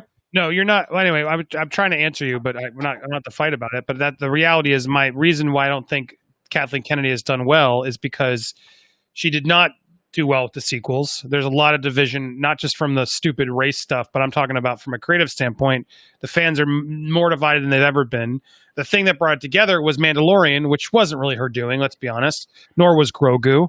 The stuff that she's been responsible for, I feel like, has not gotten the amount of attention, money, and merchandising that sort of needs. So, all about the merchandising, and I don't think she has done a good job at that. All right, so I mean, so if you're going to blame her, I mean, you can't blame her for all the wrongs of the sequels and then not credit her for Mandalorian. That makes no sense to me at all. It had nothing to do with Mandalorian aside from saying, "Hey, Favreau and Filoni, you want to do this?" Now, granted, great. Oh wow, that's pretty.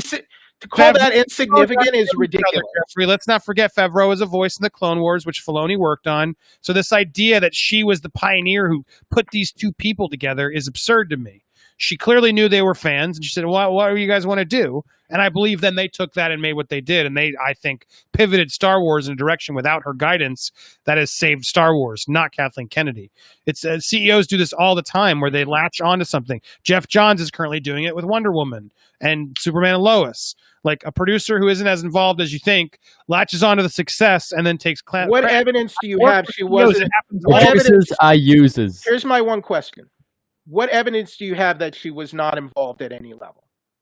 Other than your own everything they've said. Where's the credit? It's in a book where she's now like, I put them together. Like her credit's not on there. She's producing other shows. She's the executive producer. Yeah, she's the boss of it all, but that doesn't mean she's creatively involved. Where do you see her creatively involved? Okay, so she's creatively involved in the sequels and ruining the sequels, but she's not involved with The Mandalorian. Through very reliable sources I can't reveal, that she absolutely was involved in those sequels. Absolutely. She was absolutely involved in making sure made it very clear. Ray. She was absolutely involved in chucking Colin Trevorrow and begging back to get JJ.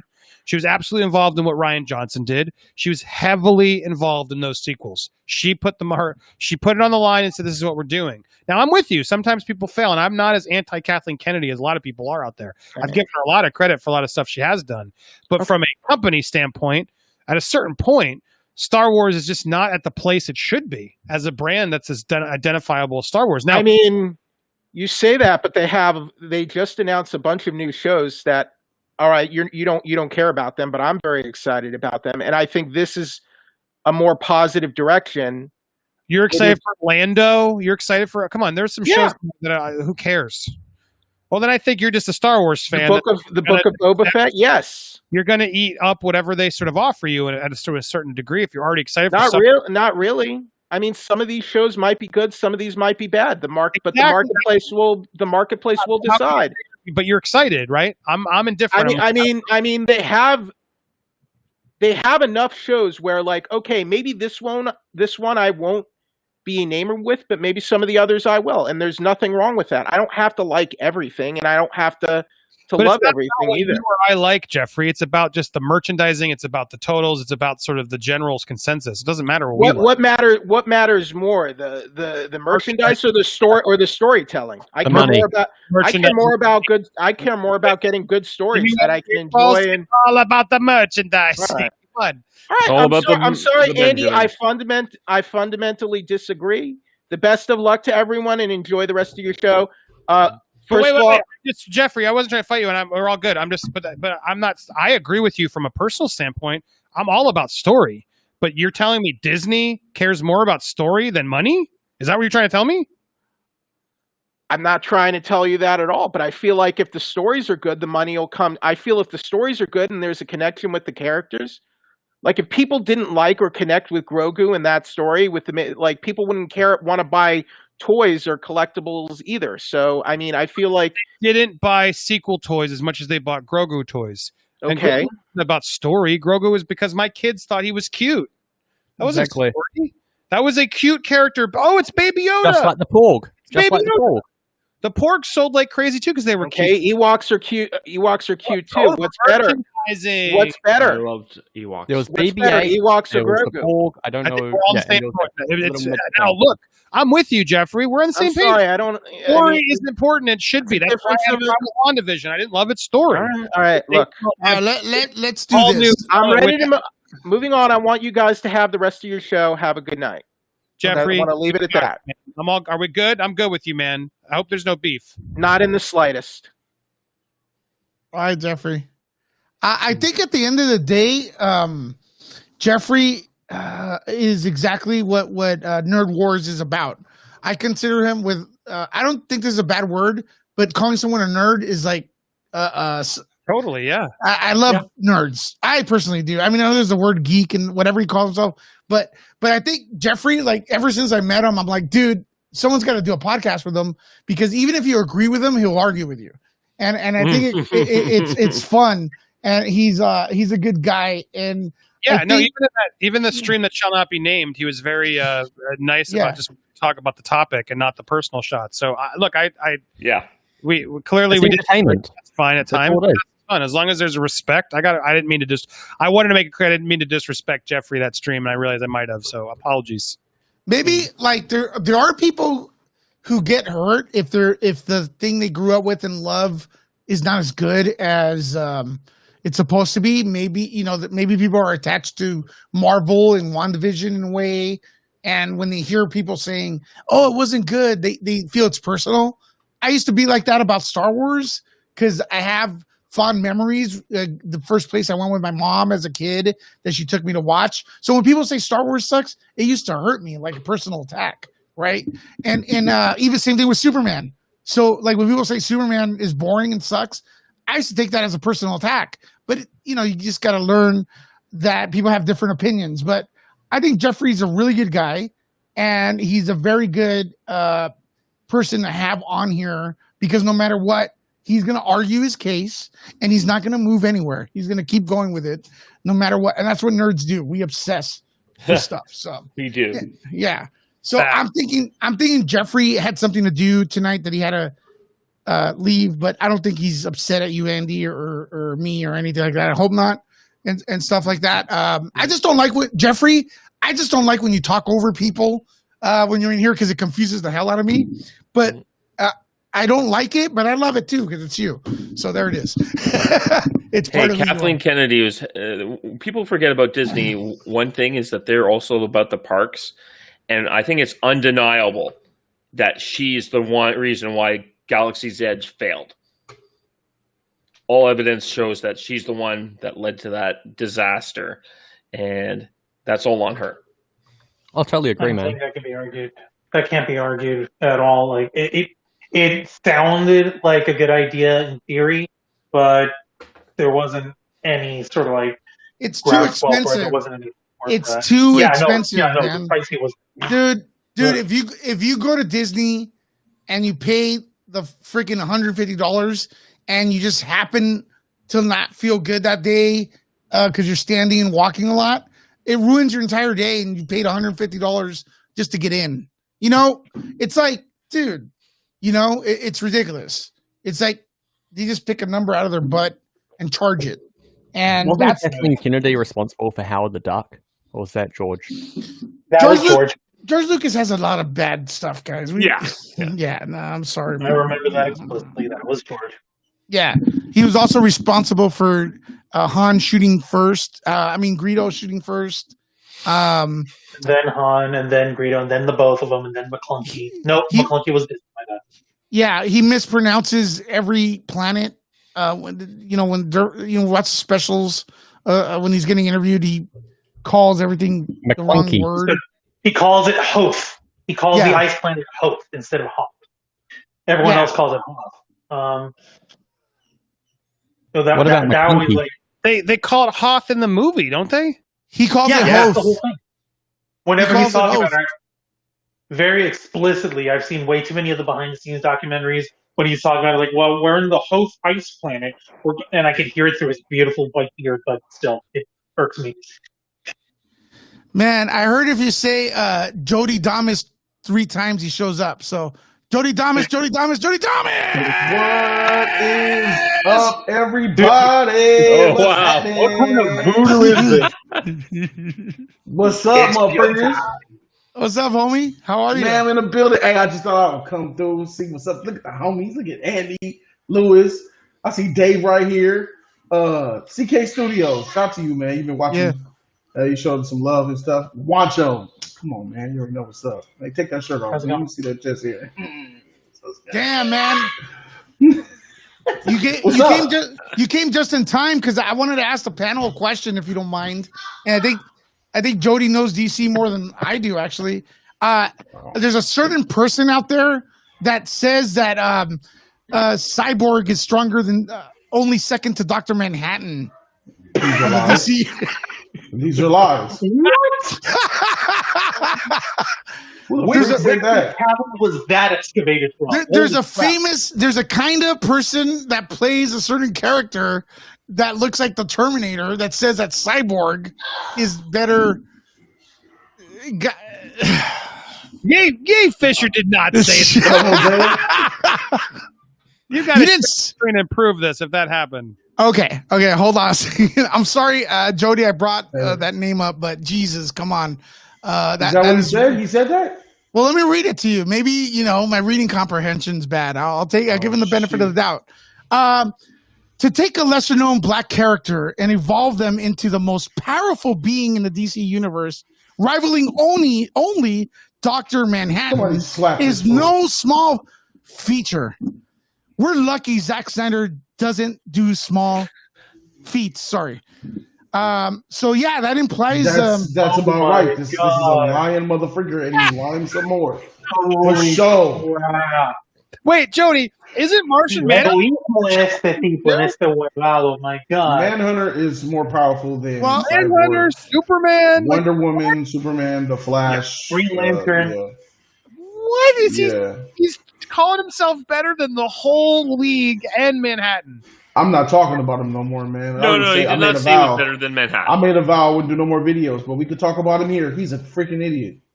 Well, check this out. So I tweeted this. I'm kind of proud of myself because you guys are talking about it. I have the Jarrell avatar now at Nerd I love it. Lecca. It's beautiful. And he said, I said, so Superman and Dr. Manhattan are not in the Snyder Cut? Question mark. That's what I asked him. No answer from him yet. So we got Black Suit Superman with the giant scowl and the death rays, but we don't have Superman. People sent me clips of the shit, bro. Somebody DM me clips of the leaked footage, bro. Yeah. Well, I'm just saying, I'm confused because even someone who saw it says that that's not what's shown in the movie. So I don't know. Man. I'm looking forward to actually watching this movie. Is Dr. Manhattan the cameo? Dr. Manhattan is DC, but it's another universe. Right. But well, it's in the main universe now since the Doomsday Clock 12-issue series came. It kind of merged all that together. So now Dr. Manhattan and the Watchmen are actually canon to the DC universe now as of last year. Change your mic input to your mic and not your cam. Just on Melon. I think you have to change your audio input, Jody. Is that me? Yeah, you sound you sound good, but you still sound echoey. I'm not going through my mic. Mic, not your line mic. For sure. Or don't. We can hear you. Just. I mean, you sound good. You sound good. Audio input's wrong. Okay, got you. Hey, at least you don't wear glasses and can't get into What's up? How do I sound? Oh man. Low better. Sexy up in here. Oh, excuse me. Very nice. Tingles, Very man. good. Very good. That's better. Thanks for telling me, Andy. I appreciate that. Yeah, but no yeah, problem. man. Like, it's all canon now, man. Better. Dr. Manhattan's in the universe. He's actually DC. So, bro, but a dude who can perceive beyond the veil of time and space, who can tear things down on the subatomic level, is no match for the ego of Ray Fisher, apparently. Well, I mean, it's kind of The weird. nerve. It's kind of weird because he's using the character he plays, dude. It's like people are calling him out on it, but hey, it is what it is. I mean, I would gas myself up too, but that's just too far. There's a certain level of gassage that you could do to where you could get away with it. Saying that Cyborg and Dr. Manhattan are comparable in any way is utter blasphemy, and you ain't getting no passes with that.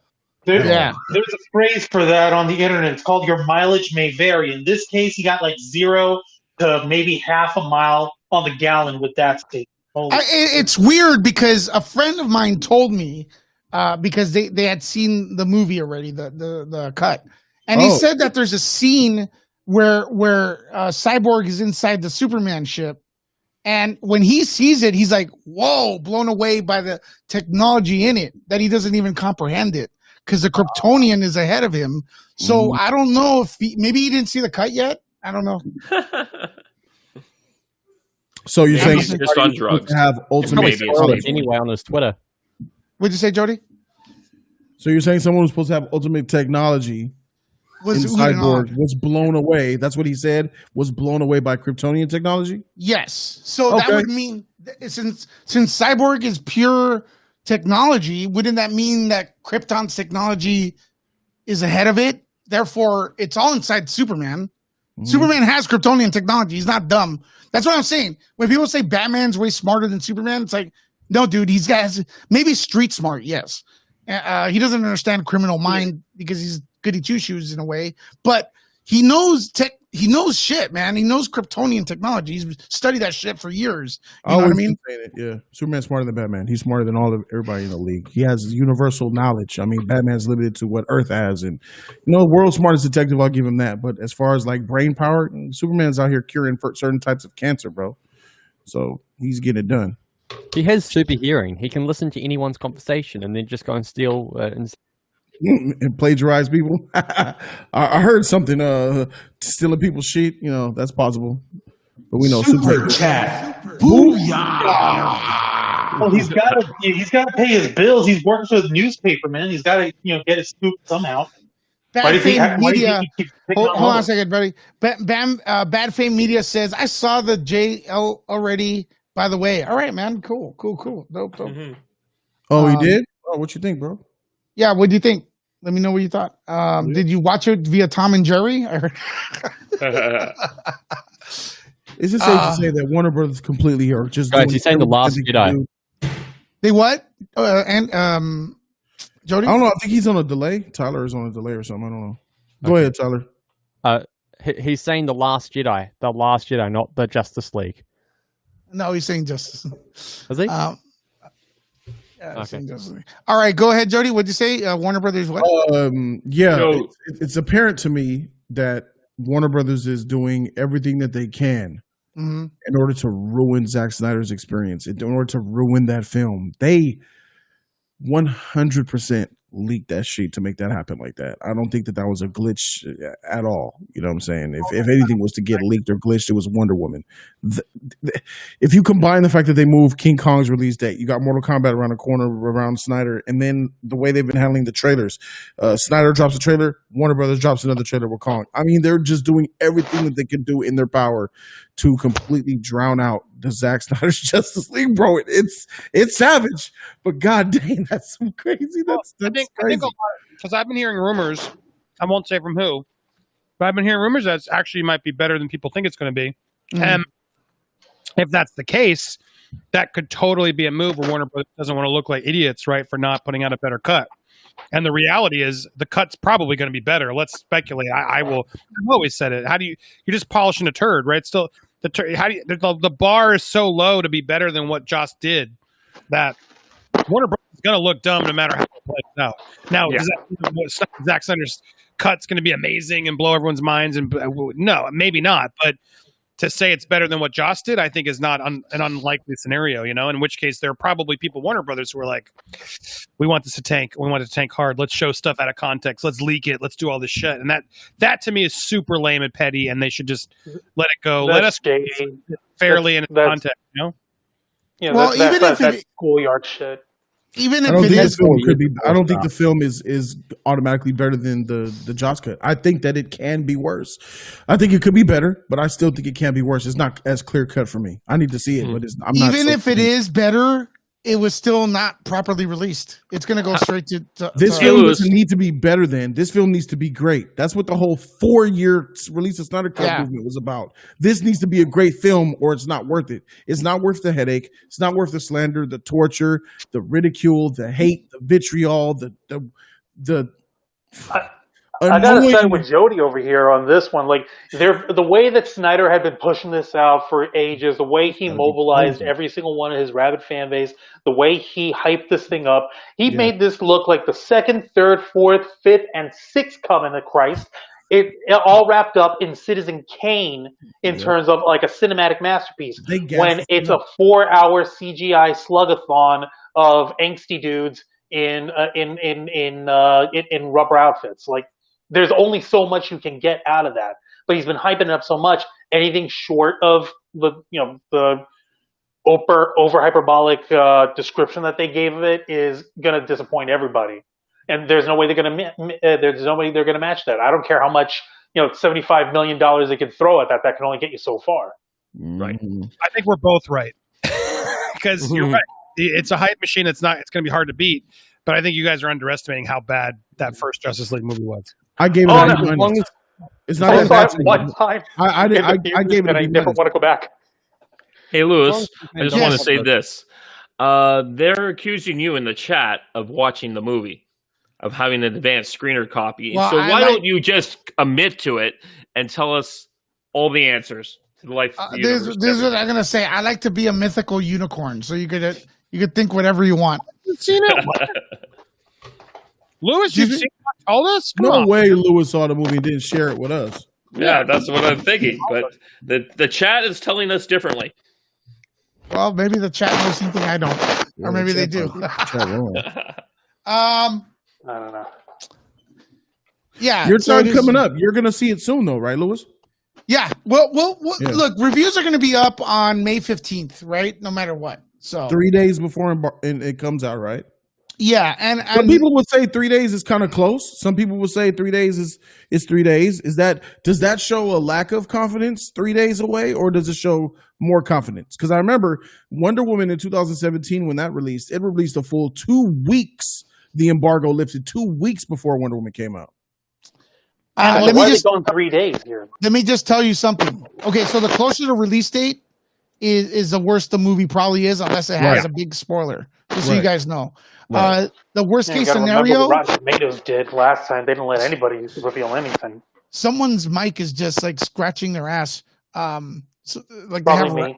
All right. It's probably me. Sorry, I had to swap out for my Bluetooth that died on me. All right. Sorry, guys. So the worst scenario is they don't show the press. So they are showing the press, but they're the embargoes on the Monday. It's kind of short notice, right? For it. So movie though, so it could be different. Yeah. So just put it this way: King Kong's been screened like a month ago. That's all I'm gonna say. So it's like Kong vs. Godzilla, and it's the same company. That's all I could say. Mm-hmm. Kong's been screened a month ago, and it's the same company. So I gotta say, screamed Endgame a month before it came out. I saw it back in the day, like way in advance. Like when a movie's good and they know it, they let you see it. Mm-hmm. Yeah, so that tells you what they think. And stuff. So Kong's been screened. I mean, Kong was screened for test audiences in December. I know that for a fact because people were like trying to spoil me with it. I was like, no. They gave the press the movie like a month ago. So it is. I'm not gonna lie, I am overly hyped for that one. If nothing else, at least with Godzilla vs. Kong, I know exactly what I'm getting. I'm getting giant monsters, beat him up, smashing, crashing, just mindless fun. I can live with that. With everyone trying to go nuts over the Snyder Cut, I'm like burnt out over just the discourse and the argument about it alone. I'm actually going to live stream about that tomorrow night if anyone wants to peek about that, because I'm just like fed up. I'm done. I just want it gone and out of my life. Like, pretty please, just end it. Yeah, I'm way. If I could choose between Snyder Cut or Kong versus Godzilla, I'm pick Kong all day, baby. Mm-hmm. Guys, people are assuming I've watched stuff. Like, I can't confirm or deny what I've seen, but you guys are giving me a lot of credit for seeing things I haven't watched. Embark, right? Tell us. You're killing me, Wancho. Wancho, come back. Jesus, Wancho, mute it. Wow. Like you're in a blender. He's like, I have crabs. Oh. Will it blend? Wancho edition. Bro, I had crabs before, bro. Y'all ever had crabs before? No. I had that one time in my life, bro. Bad? Yeah, man. It's not good. It's not fun. Of course it's bad. Whack, bro. You see them in your pubes, bro. You actually see little things in your pubes. I had to shave all my pubes off. Jody, where'd you get it from? I think I know who this chick was. I think I know. But I was wild back then, bro. I was wild. This one was like 19. It was a long time ago. I kept track of how many women I had sex with when I was 19. When I was 19, I had 19 different women in that 1 year. Oh, fuck me. Why do you think I'm growing out my beard, guys? I'm trying. I got crabs. I had to shave all the. Yeah, that never again, bro. Jeez. Yeah, see, Jim, all you got to do is shave one side. When they run to the other side, you light it on fire. It's I wear a condom and everything. It's just when the pubic hairs touch, they just jump over. That's it, bro. Could they get on your face? No, they stay in your genital area. They stay in your pubes. Would it be touching your? Nah. Is this better? Well, I don't know. I don't because I wasn't eating back then. Oh. Okay. Erica's like, escorts don't count. I'm like, for us guys, they do. If you catch something from them, they count. Escorts don't count. Pfft, Erica, is it that hard for you to believe that I could get 19 women in 1 year? Dude, Jody. Nah, I don't pay for vag. Never did, never will. I get that shit out of sheer better, by the way? Not so scratchy? Better? Yeah, it's better. Put it this way. Jody goes to Frankenstein and like the ladies are like, they're like floating behind them, man. We talking about, man. He's just completely fabricating. But back when I was 19, man, that was about 200 pounds ago for me. So, the boy looked a whole lot better than this dumpster fire you got standing before you now. But even now, in my fat ripened, dude, come on. I could get a little something. Confidence is what. Oh yeah, man. No, ladies love the big guys. All right, especially when they're suave like you. All right, chubby chasers, man. Hey, there's chubby chasers out here though. There's some chicks that just don't dig fat dudes, which is fine. But there's chubby chasers out here. Jenkins. You got lucky. Say what? You met Patty Jenkins. You got lucky. She did, huh? And you look at Patty's husband. He's a regular looking dude, like just walk right past them guy. You know what I mean? Bro, I gotta say this. Who's the Laker that's dating the Kardashian or was? Lamar Odom. Was it like He was dating Chloe. Yeah, I never was into. I'm not into basketball or any sport actually. Just boxing. I used to be into MMA, whatever. But that's just me. Frankenstein, when they won the championship, like many years ago, 10, 12 years ago, whatever, they went to Frankenstein to do an autograph signing the week after. And I was working the door, and I'm like, man, let's check out the chicks, these guys have, because you hear these stories, right? And I saw them two walk in. And the reason I know is because I asked later, that's Lamar, Odom or whatever. And I didn't know who they were, but when I saw him with her, I was like, man, that chick is ugly to be going out with. Why did he pick her for? I was like, that's not very hot, Back then, Chloe wasn't all that fire compared to her sisters. That's when she was dealing with her weight and how her body looked. Chloe's different looking. Okay. She's different looking. She's got a different daddy. She got a different father. She don't have the same father as her sisters. And, a lot of the rumors is that's OJ's daughter. That's the rumor. Oh, okay. That's the rumor. It's unconfirmed, but that's the heavy rumor that's OJ's daughter. Shit, I forgot about that. Right? Remember that? Yeah. So, yeah, she was the ugly duckling in the family. But, she's, all the Kardashians are disgusting to me, though. I met OJ. You did? Wow. Remember? I did. Yeah, I was there. You were there? Oh, my God. We needed a witness. No, check out this story. my buddy Comic Con. Yes, man. But did you see what he did? He got OJ to go to a horror convention, and like OJ's like, "That's cool," and he's like, the Mad Monster stuff. Yeah, and he's like, "Yo, bro, like you're gonna be at a horror convention. There's slashers there," and OJ's people's like, "That's cool."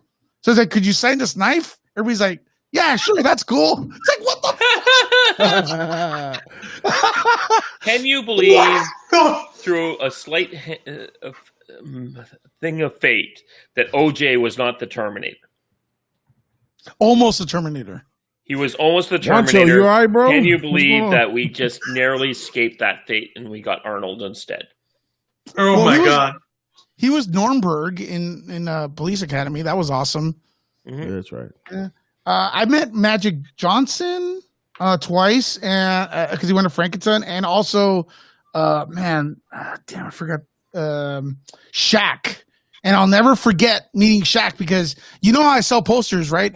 Jody, you've been in my booth out of everyone here. So I was on a ladder fixing the posters on the very top, bro, like putting them together at the old shop.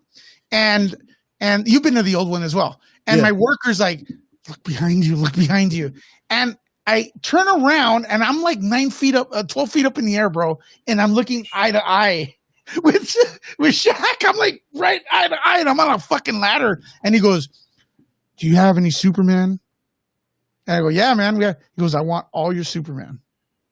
And then I got him all the fucking Superman shit. That's dope. When was that? What year were you thinking? That was a long time ago, bro. Was he still playing for the Lakers? No, he wasn't playing for the Lakers.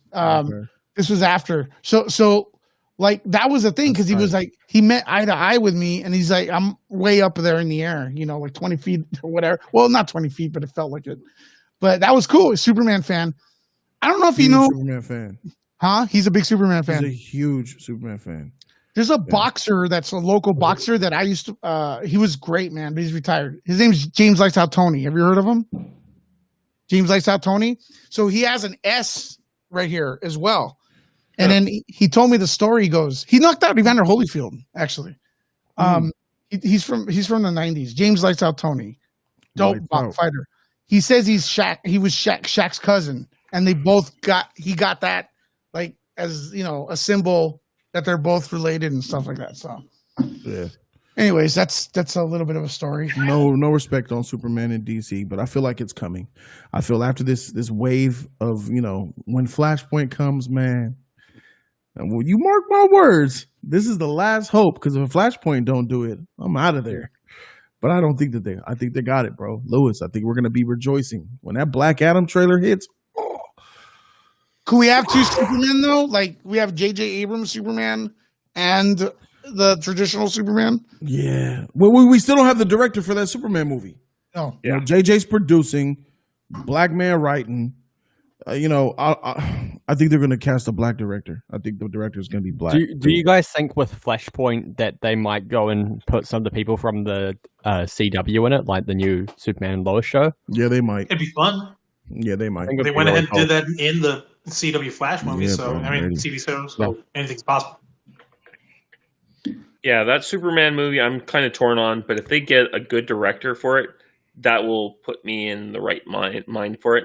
But if they get the wrong director for it, who would you like to direct it? Who would you like to direct this Black Superman film produced by J.J. Abrams? What director can they cast, David, that makes you be like, you know what?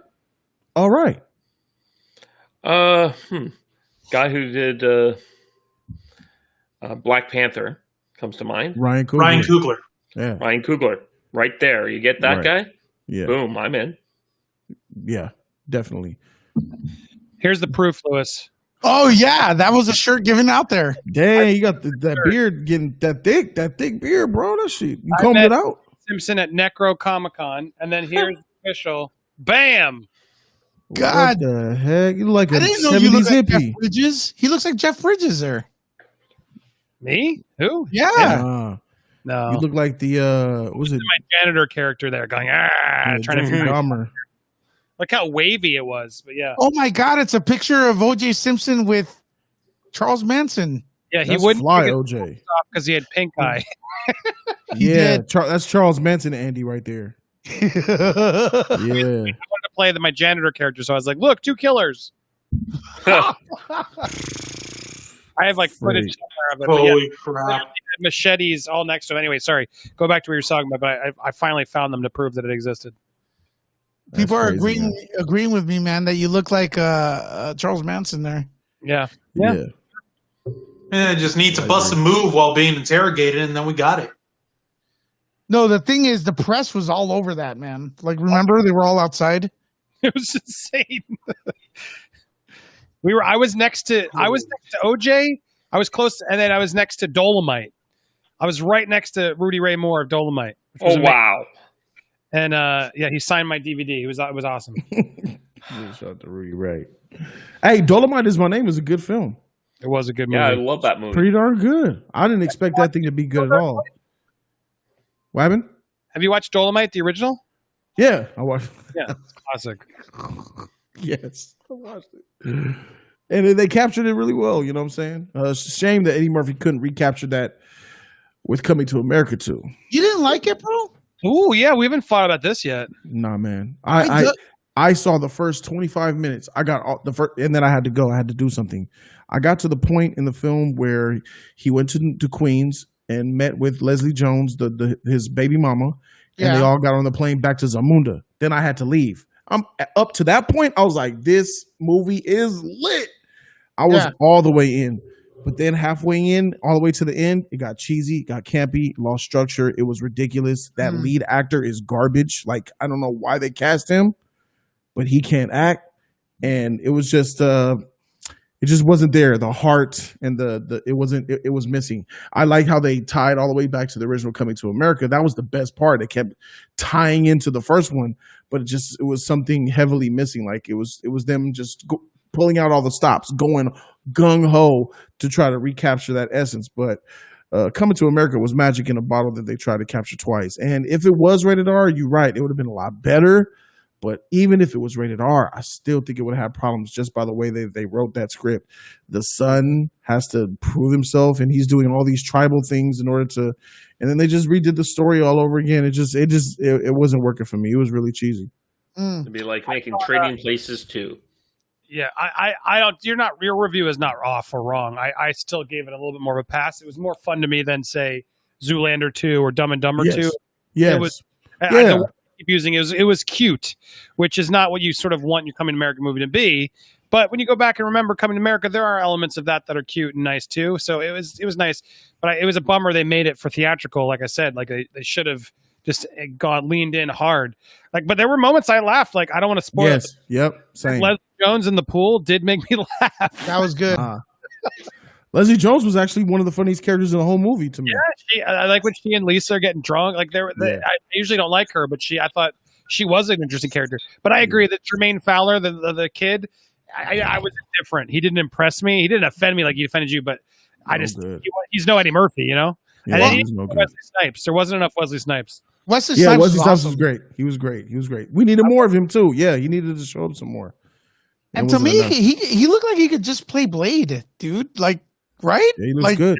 He totally could. I liked it. I liked it a lot. I thought it was cheesy. It was a very basic story, but I may have been caught up with the nostalgia. You know, they brought in all the actors, the singers.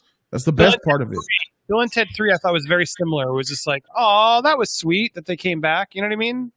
But I thought Coming to America 2 or Coming to America was another level, man, as far as like bringing in the old school actors. I was like, yeah.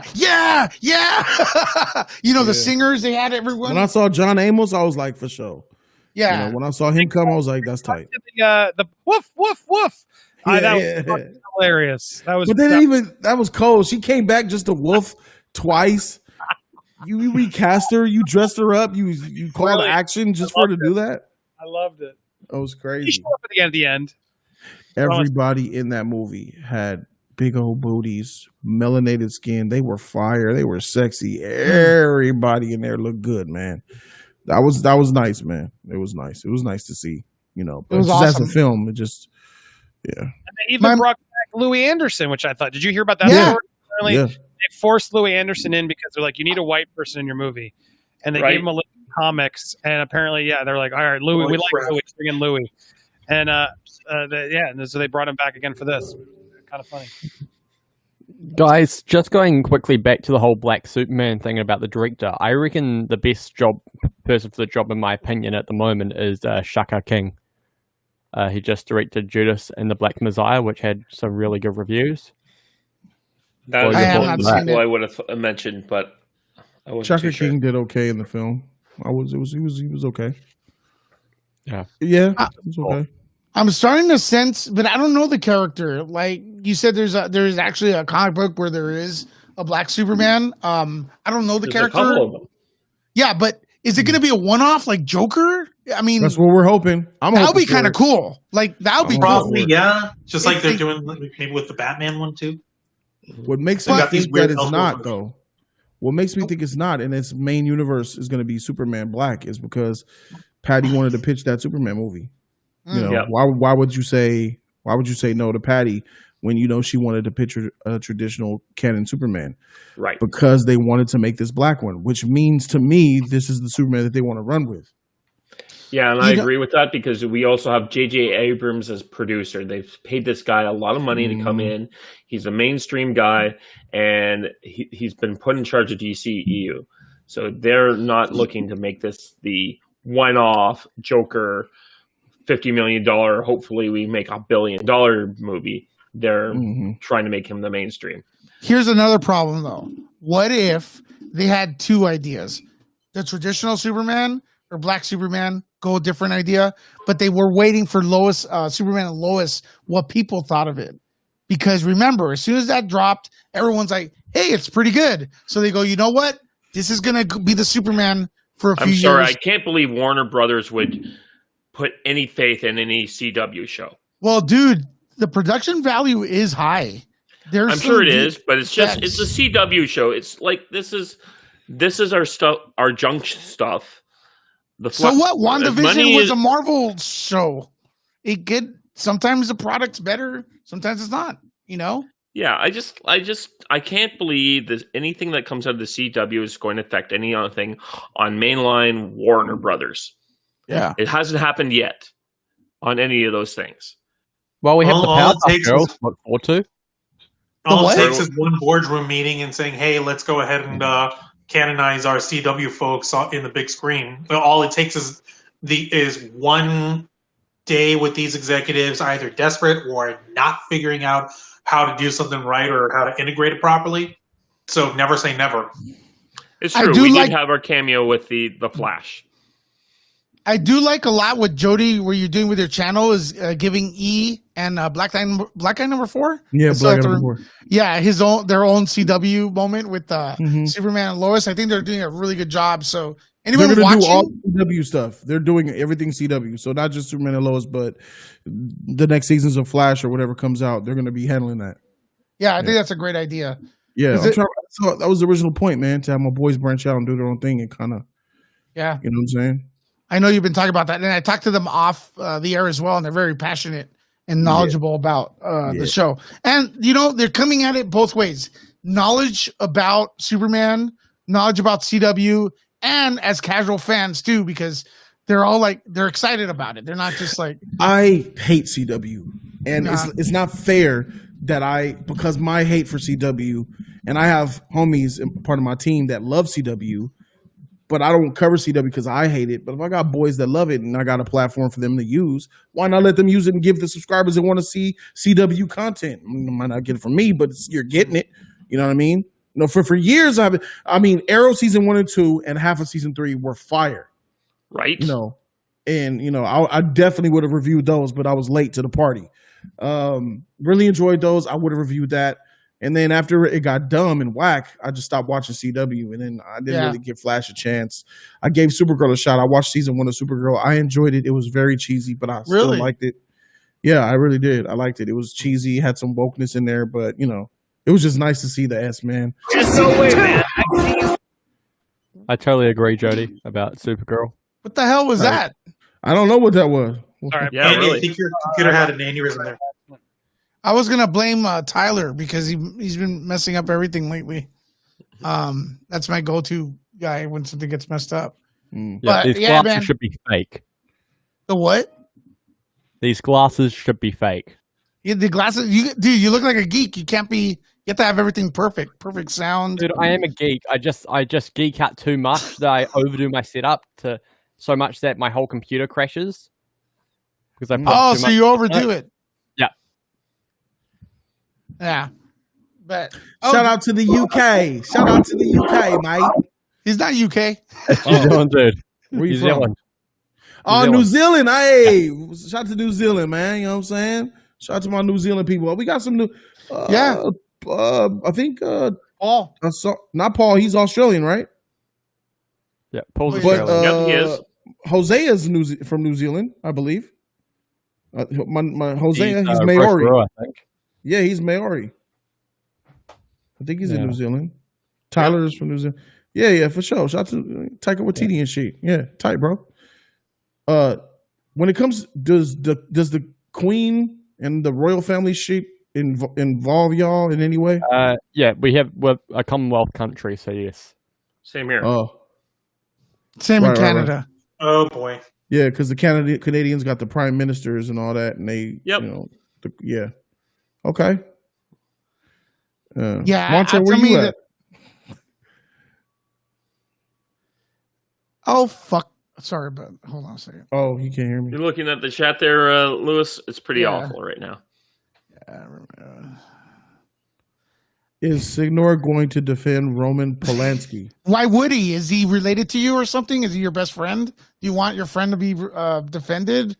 You know, isn't Roman Polanski like a murderer or something? No, he had sex with a 14-year-old. Correct. And what's interesting, someone's calling me out. I don't know why. Oh, fuck. That 14-year-old has grown up and told everyone to stop hating on Roman Polanski. So it's like, I'm not going to defend him, but I'm going to... That's not the point, Andy. The guy... that was bullshit. An attack on the one... guy's trying to bait you for nothing, man. Shut up, Wancho. Shut up. I'm talking. That's not the point. The point is an attack on one of us is an attack on all. So check this out. You're on my channel. I'm not on yours. So obviously I'm doing something right that you keep coming here. So why don't you F off instead? Oh, he's a douchebag. Okay. Yeah, douchebag. Anyway, but as he's trying to troll, he's clearly just ignorant because the victim has like been very public in it's what's crazy about it. They're like Woody Allen, like there's a whole video I watched that's called "Look Up Woody Allen is Innocent." It's crazy. People have just sort of written off Woody Allen as what's the factual of the creepy stuff that he did. But when you really go and look into what actually happened, there's way more to it that's so much more complicated and adds so much more nuance to it that it blew my mind. Yeah, but either way, that story has no parallels to anyone on this panel. So for him to bring it up and comparing anyone's name, the only thing I wasn't either. I was just saying. I know he was. I was crazy. I was watching this behind the scenes documentary on Star Wars recently, and it turns out so much of what Star Wars is owed to Roman Polanski. The opening crawl is that we got is originally was like 4 minutes long or something like that, and it got cut down to the minimum by Roman Polanski. So many of these scenes that Lucas had filmed and got cut out is because he was doing advanced screenings with people like Roman and a few of the other guys from that whole 70s pack that they were all into, and they just edited out so much of the footage, so we got a very tight Star Wars that we all love. And it's like, wasn't it Francis Ford Coppola? Yeah, Francis Ford Coppola was one of the guys there. I don't know if Polanski was there though. No, Polanski apparently had a even more effect on it than Francis, and the bunch of them were all sitting around. John Milius is another guy who was there, and George was showing them this film, and they're like, well, you need to cut this out. You need to shorten this down. And eventually we got to the tight movie that was released and redefined science fiction movies forever. So we owe, as much as we might not like to, a debt of gratitude to Roman Polanski for giving us the movie that we all love. When here's the deal, though. I don't think it was Roman Polanski, though. Oh, shoot. Wasn't Brian De Palma and Spielberg there, too?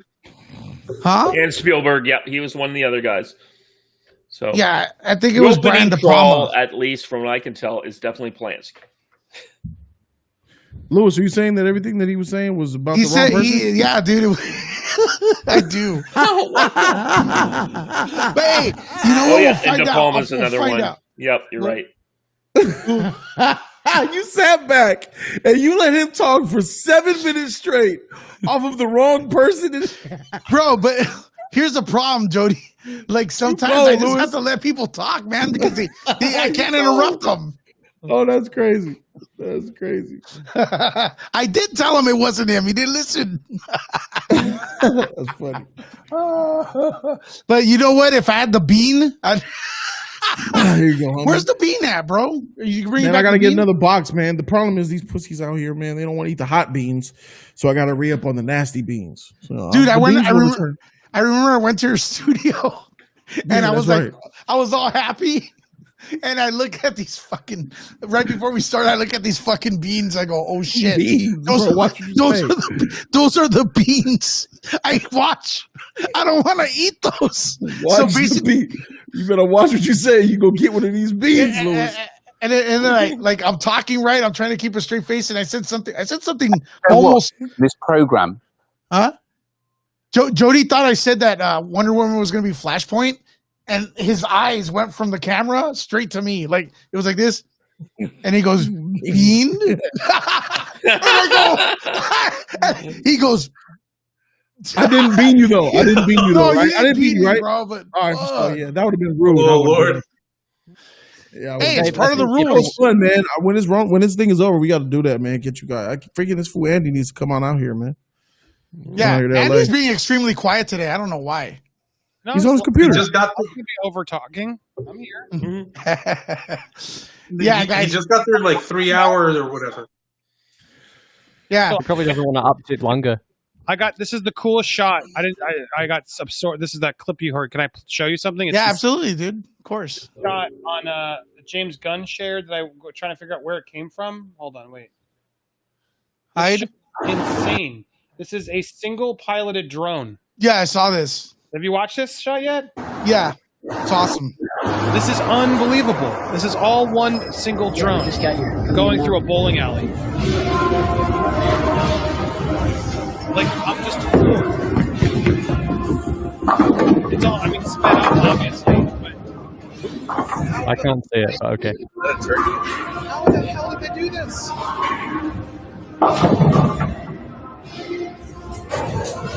Look at that shit.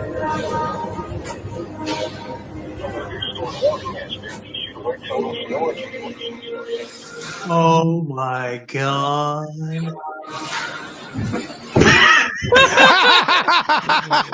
What is he, like freaking Jesus and Big Lebowski?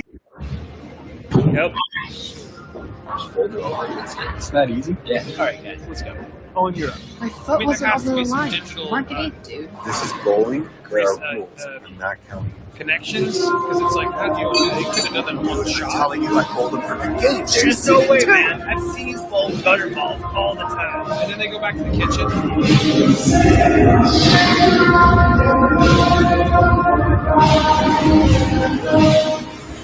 That's insane.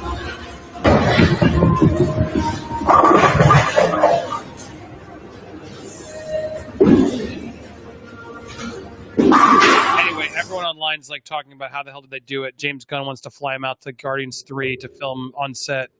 That's fucking crazy. Really? He's gonna get that guy to film a segment? It's dope. These movies are drones now, man. A lot of the movies, production companies are using drones. You can save money on those big cranes and all those B-roll shots of aerial shots. You don't got to rent helicopters no more. You just put a drone up there. Dude, imagine the damage you could do. You could show an entire battle in a city and go through the entire city. Like, fuck. But then it's nowhere near as advanced as the RE sensor at the moment. You still need to wait, I would say, another at least 5-10 years. Could you say that in English? The RE sensor, so the camera that they use on the films, Yeah. the RE Alexa, the sensor in there, and the sensor on a drone are not the same. And they won't be the same for probably about a 5 to 10 year period. So you're going to still have to wait quite a bit of time till we can actually have that image quality that we would get from the crane shots on a drone. Okay, I'm waiting for the English version. Okay, I'm just I'm just fucking with you. No, I get it, bro. Well, the cameras on drones aren't as good as the goddamn movie production cameras, is what he's saying. Yet. Yeah. Right. Yet. It's all Give of them the time. sensor and the megapixels. Right. Yeah. Guys, I'm But gonna they start. still shoot. They still shoot B-roll That was sky shots with beautiful. the drones. I'm sure that was. You gotta send me the link to that. Well, Erica was like, man, imagine Martin Scorsese, like, just put a skull in him, like, give Martin Scorsese drone technology for like Goodfellas shots. I want to watch Thank you, bitch. Who's this Randy Signor? Guys ain't shit, bro. I got him. He out of there. Yeah. I can't stand trolls, man. Y'all whack. You ain't got shit else better to do with your lives than to check up on somebody else. As I like to tell a-holes on members Twitter, only go chat. piss up a flagpole, Val. Mm-hmm. Yeah, for some reason they want you to defend their blood relatives. I don't know. Oh, Louis, you got him first before I did. Damn. Okay. I'm trying. It takes the amount of energy. I'm just like, it makes me laugh. Like, my God, these people. It's always the same guy. There's like one guy just. There's one thing I was just trying to think of when it comes to like when you were saying that they should use that for like a big battle scene or whatever and just use the drone. I'm just over here thinking the logistics. Your mic's off. No, it ain't. No, it ain't. No, I hear him. Okay. No, Tyler, I'm on.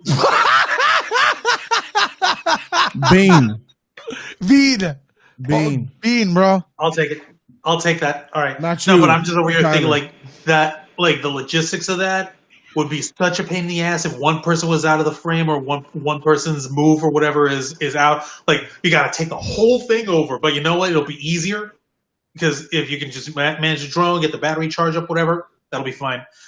Holy shit! I'm like giddy seeing that. I ain't even kidding, man. It's like those. What are those machines? The Rube Goldberg machines. You have to do it 100 times before it breaks. But it's weird. Just watching it, I was thinking, like, imagine if you flew that thing through Syria in the Civil War right now, and just did something when you got They people only go are like 5 doing feet like before it gets shot fighting, down. and you got a little robot flying around as people are shooting and doing all the awful things that they're doing right over there right now. Hey, bro. This country's opening up, bro. We're about to get Black Widow in theaters, my dude. Yep. Jodie Damas, Black Widow saving the theaters. And it's going to be glorious, bro. Yep. Dude, it's gonna make so much money. It's going to make bank. In Scarlett Johansson's booty we trust. Marvel Bro. saved it, and they're going to be the ones that come back first with huge whether safe or not, it's going to happen, and that movie's going to go. Tenet and WW84. Shame. They were going to regret putting that on streaming. Do you think we'll do a Disney Premier Access with it, or do you think they'll really just let it be in theaters for a while first? Tenet will come back to theaters. No, Black Widow. Do you think they'll do the Premier Access thing? No, it's going to be strictly it's going theaters. to theaters. Strictly theaters, bro. Straight theatrical release. It may go to streaming quicker though. Maybe I would say maybe 3 months, 2 months, 2.5 months, something like that. I spoke to my friends that run theaters. They say they spend thousands of dollars like trying to keep it clean. They They're have the filters frustrated. and all that. Yeah. Mm-hmm. So the vaccines have come out. They're talking about exporting to my country by May. They'll have your entire country done by late April. I'm getting my shot next week. Exactly. It's going to be man. all the theaters are going to open up droves by Memorial Day weekend. My sister up in New York, she just got her vaccine, her first dose of the Pfizer one. Yeah. She told me, hooked me out of left field, so I'm like, yeah, that's great news. It's happening, bro. Yep. It's happening this year. We are opening up, my guy. And Pfizer, they said, is effective against the mutants, the mutated version. So I'm not talking about what do you the know? X-Men. The plot of all the X-Men movies is coming to fruition. All the mutants are being destroyed, and we got Pfizer to thank for that. Yeah, thank you. I know, that was working. Just don't call them X-Men. They're outdated. Not X-Men. They're the mutants. Jesus. You can't do that. They can't do that. I don't believe it. I still don't believe it. It's going to be called X-Men. X-Men is the Andy Damas. No, it's not. I still don't believe it. I still don't believe it. Not in this day. I refuse to believe that there were dudes going that far, bro. Can you imagine they do all that and some guy comes out and goes, "All right, X-Men, gather up." No way Disney's doing that. No way they're doing it. They're doing it. But isn't that Xavier's school? It's called X-Men. The X-Men school. Those are the X-Men. Right? School for gifted The Xavier youngsters. School for Gifted Youngsters Yeah. and his paramilitary group of trained mutants are called the X-Men. Mhm. Yeah. The X I don't know. people in the extreme. I don't know. I just can't see it, bro. Fans are gonna get pissed. They're gonna get really big backlash for that, bro. I think Yeah, gonna get and they'll bigger take it because backlash. they think that's how it has to be.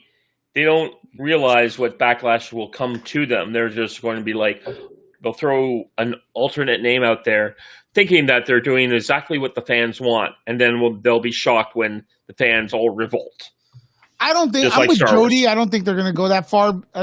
This happened already. Captain America. They were like saying, "Well, we're not going to call it America because the word America, whatever." That happened before the Captain America movies. So we just have to wait and see.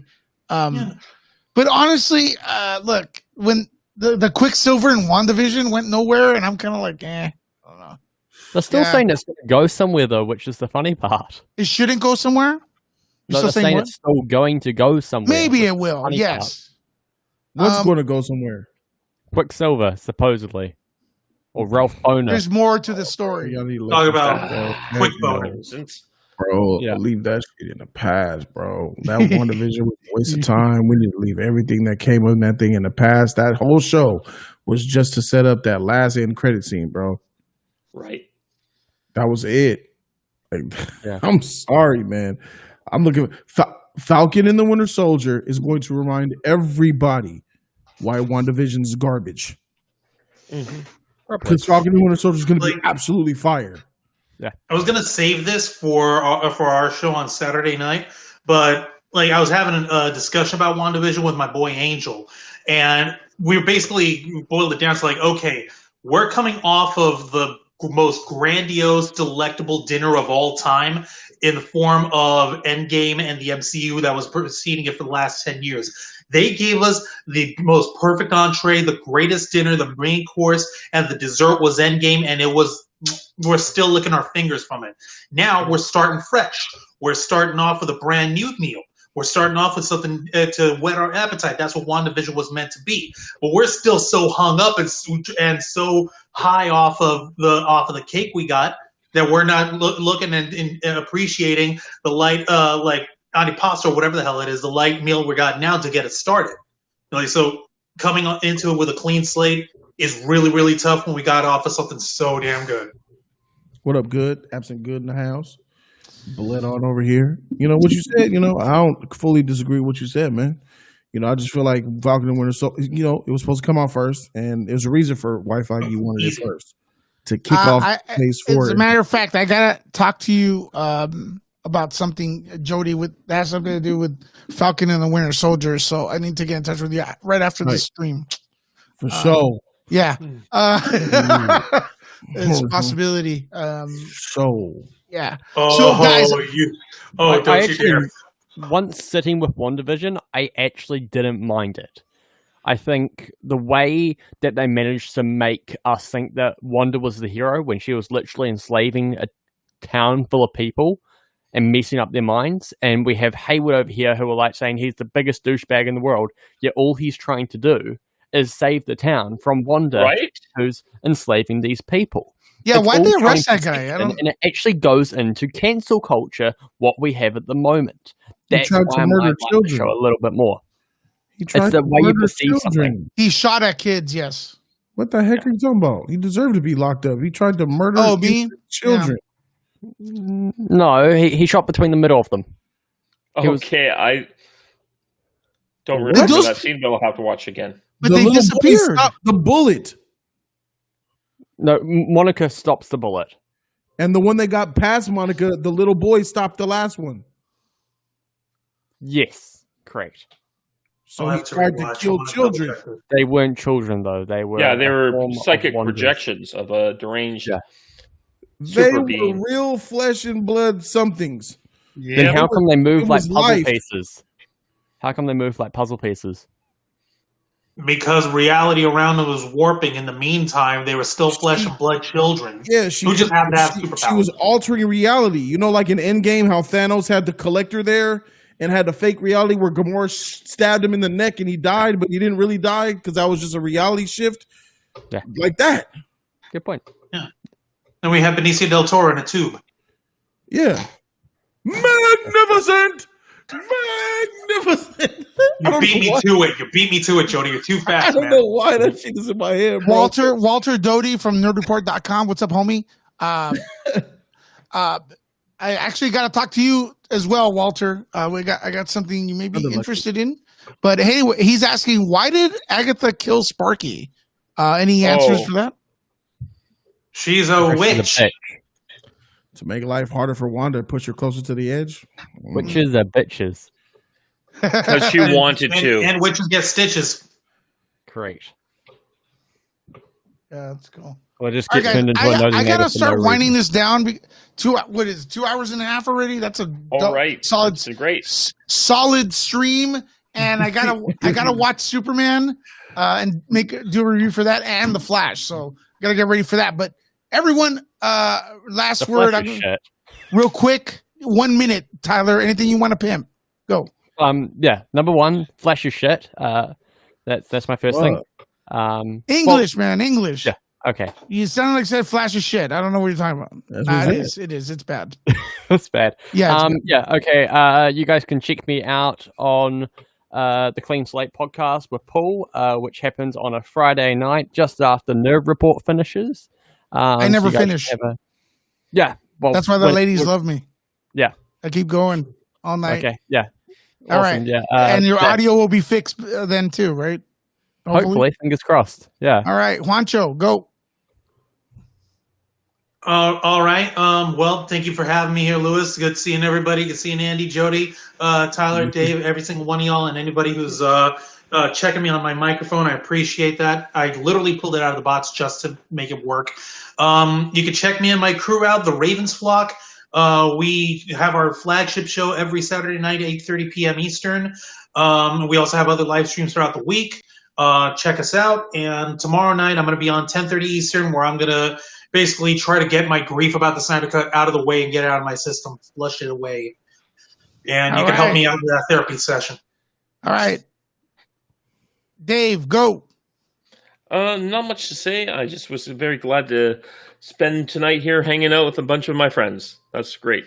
That's beautiful, man. Signora, go. I guess what he said. He said check out Popcorn Planet. That too. Check out Popcorn Planet. He said check out Popcorn Planet. You have a video. I want to thank my troll who took time tonight to create 4 accounts to come at me like I know what he's saying. You're a loser for that, bro. Yeah. Shout out to people ringing me, but making 4 accounts. Come on. Yeah, give him all that energy. Whack, I motherfucker. love how much I'm in that person's head. Here's what I got. Here's what I got to say to the trolls. Lewis, go close up for me, Lewis. Ready?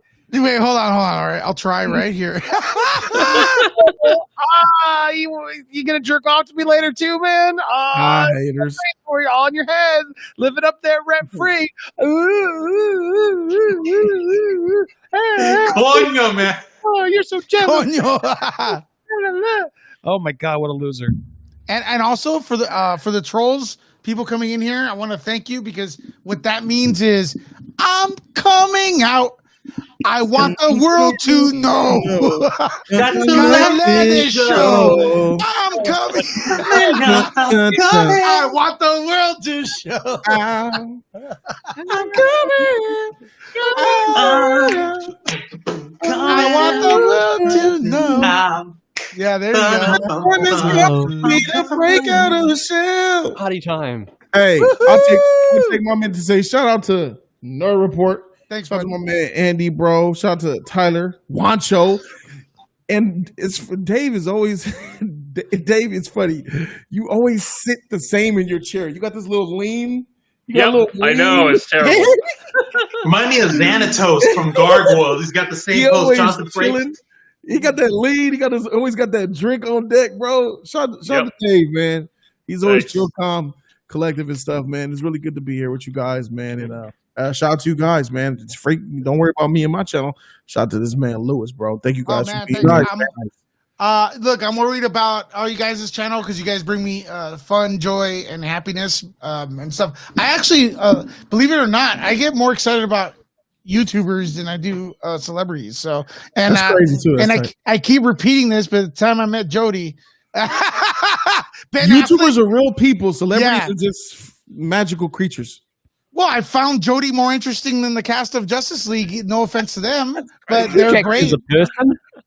They're great. Real quick, crazy. you could still check out that video, Jody. I was at the Justice League red carpet, actually walking it, and I had all the cast by me. Yeah, watch the video, guys. Yeah, and I saw Jody, and I turned to Lisa and I go, "Holy shit, it's Jody!" And you were like, "What the fuck?" You were shocked, man. You were like, "Yeah." I'm like, "Who's that? What the fuck?" Put the link right here so you guys can watch it. You go look. This is me and my convertible. This is when I had a convertible, bro. Where's the link at? Where's the link at? I'm putting it right here in the chat. It's in the chat. You guys can go watch it. That's where I first met Lewis. Yeah, but I don't see it. It didn't drop. Oh, there it is. I put it. It's a little delay. Yeah. Damn. Yeah, this is back in November of 2017.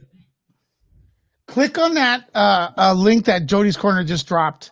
As we're closing this show, head over there right now. So, and check it out. There was a Russian girl from Russia who was hanging with us the whole night. Everybody was just hanging around me because I was, getting it popping on the red carpet or whatever, entertaining. And the Russian white chick tried to get my number at the end of the video. You can hear her. She was like, "Can I have your number?" And I'm like, "Oh yeah." Nigga, that stream went dark, bro. Should have took that shit. I remember I met Jody, and then I was talking to him for a little bit, and he's like, "Oh yeah," he's like confused because I jumped at him like he was corner. Yeah. And they're like, he's like, cool. And then as I'm walking away, the guy you were with is like, "Ask him about the after party." Yeah, you can hear it. You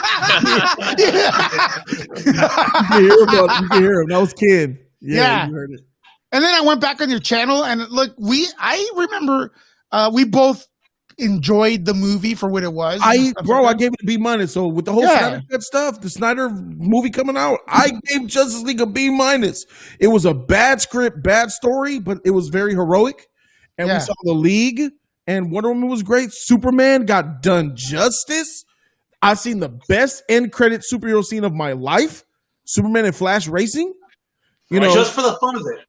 Yeah, just for the fun. It's a bad movie, but superhero, it's good. It's good. It scratches.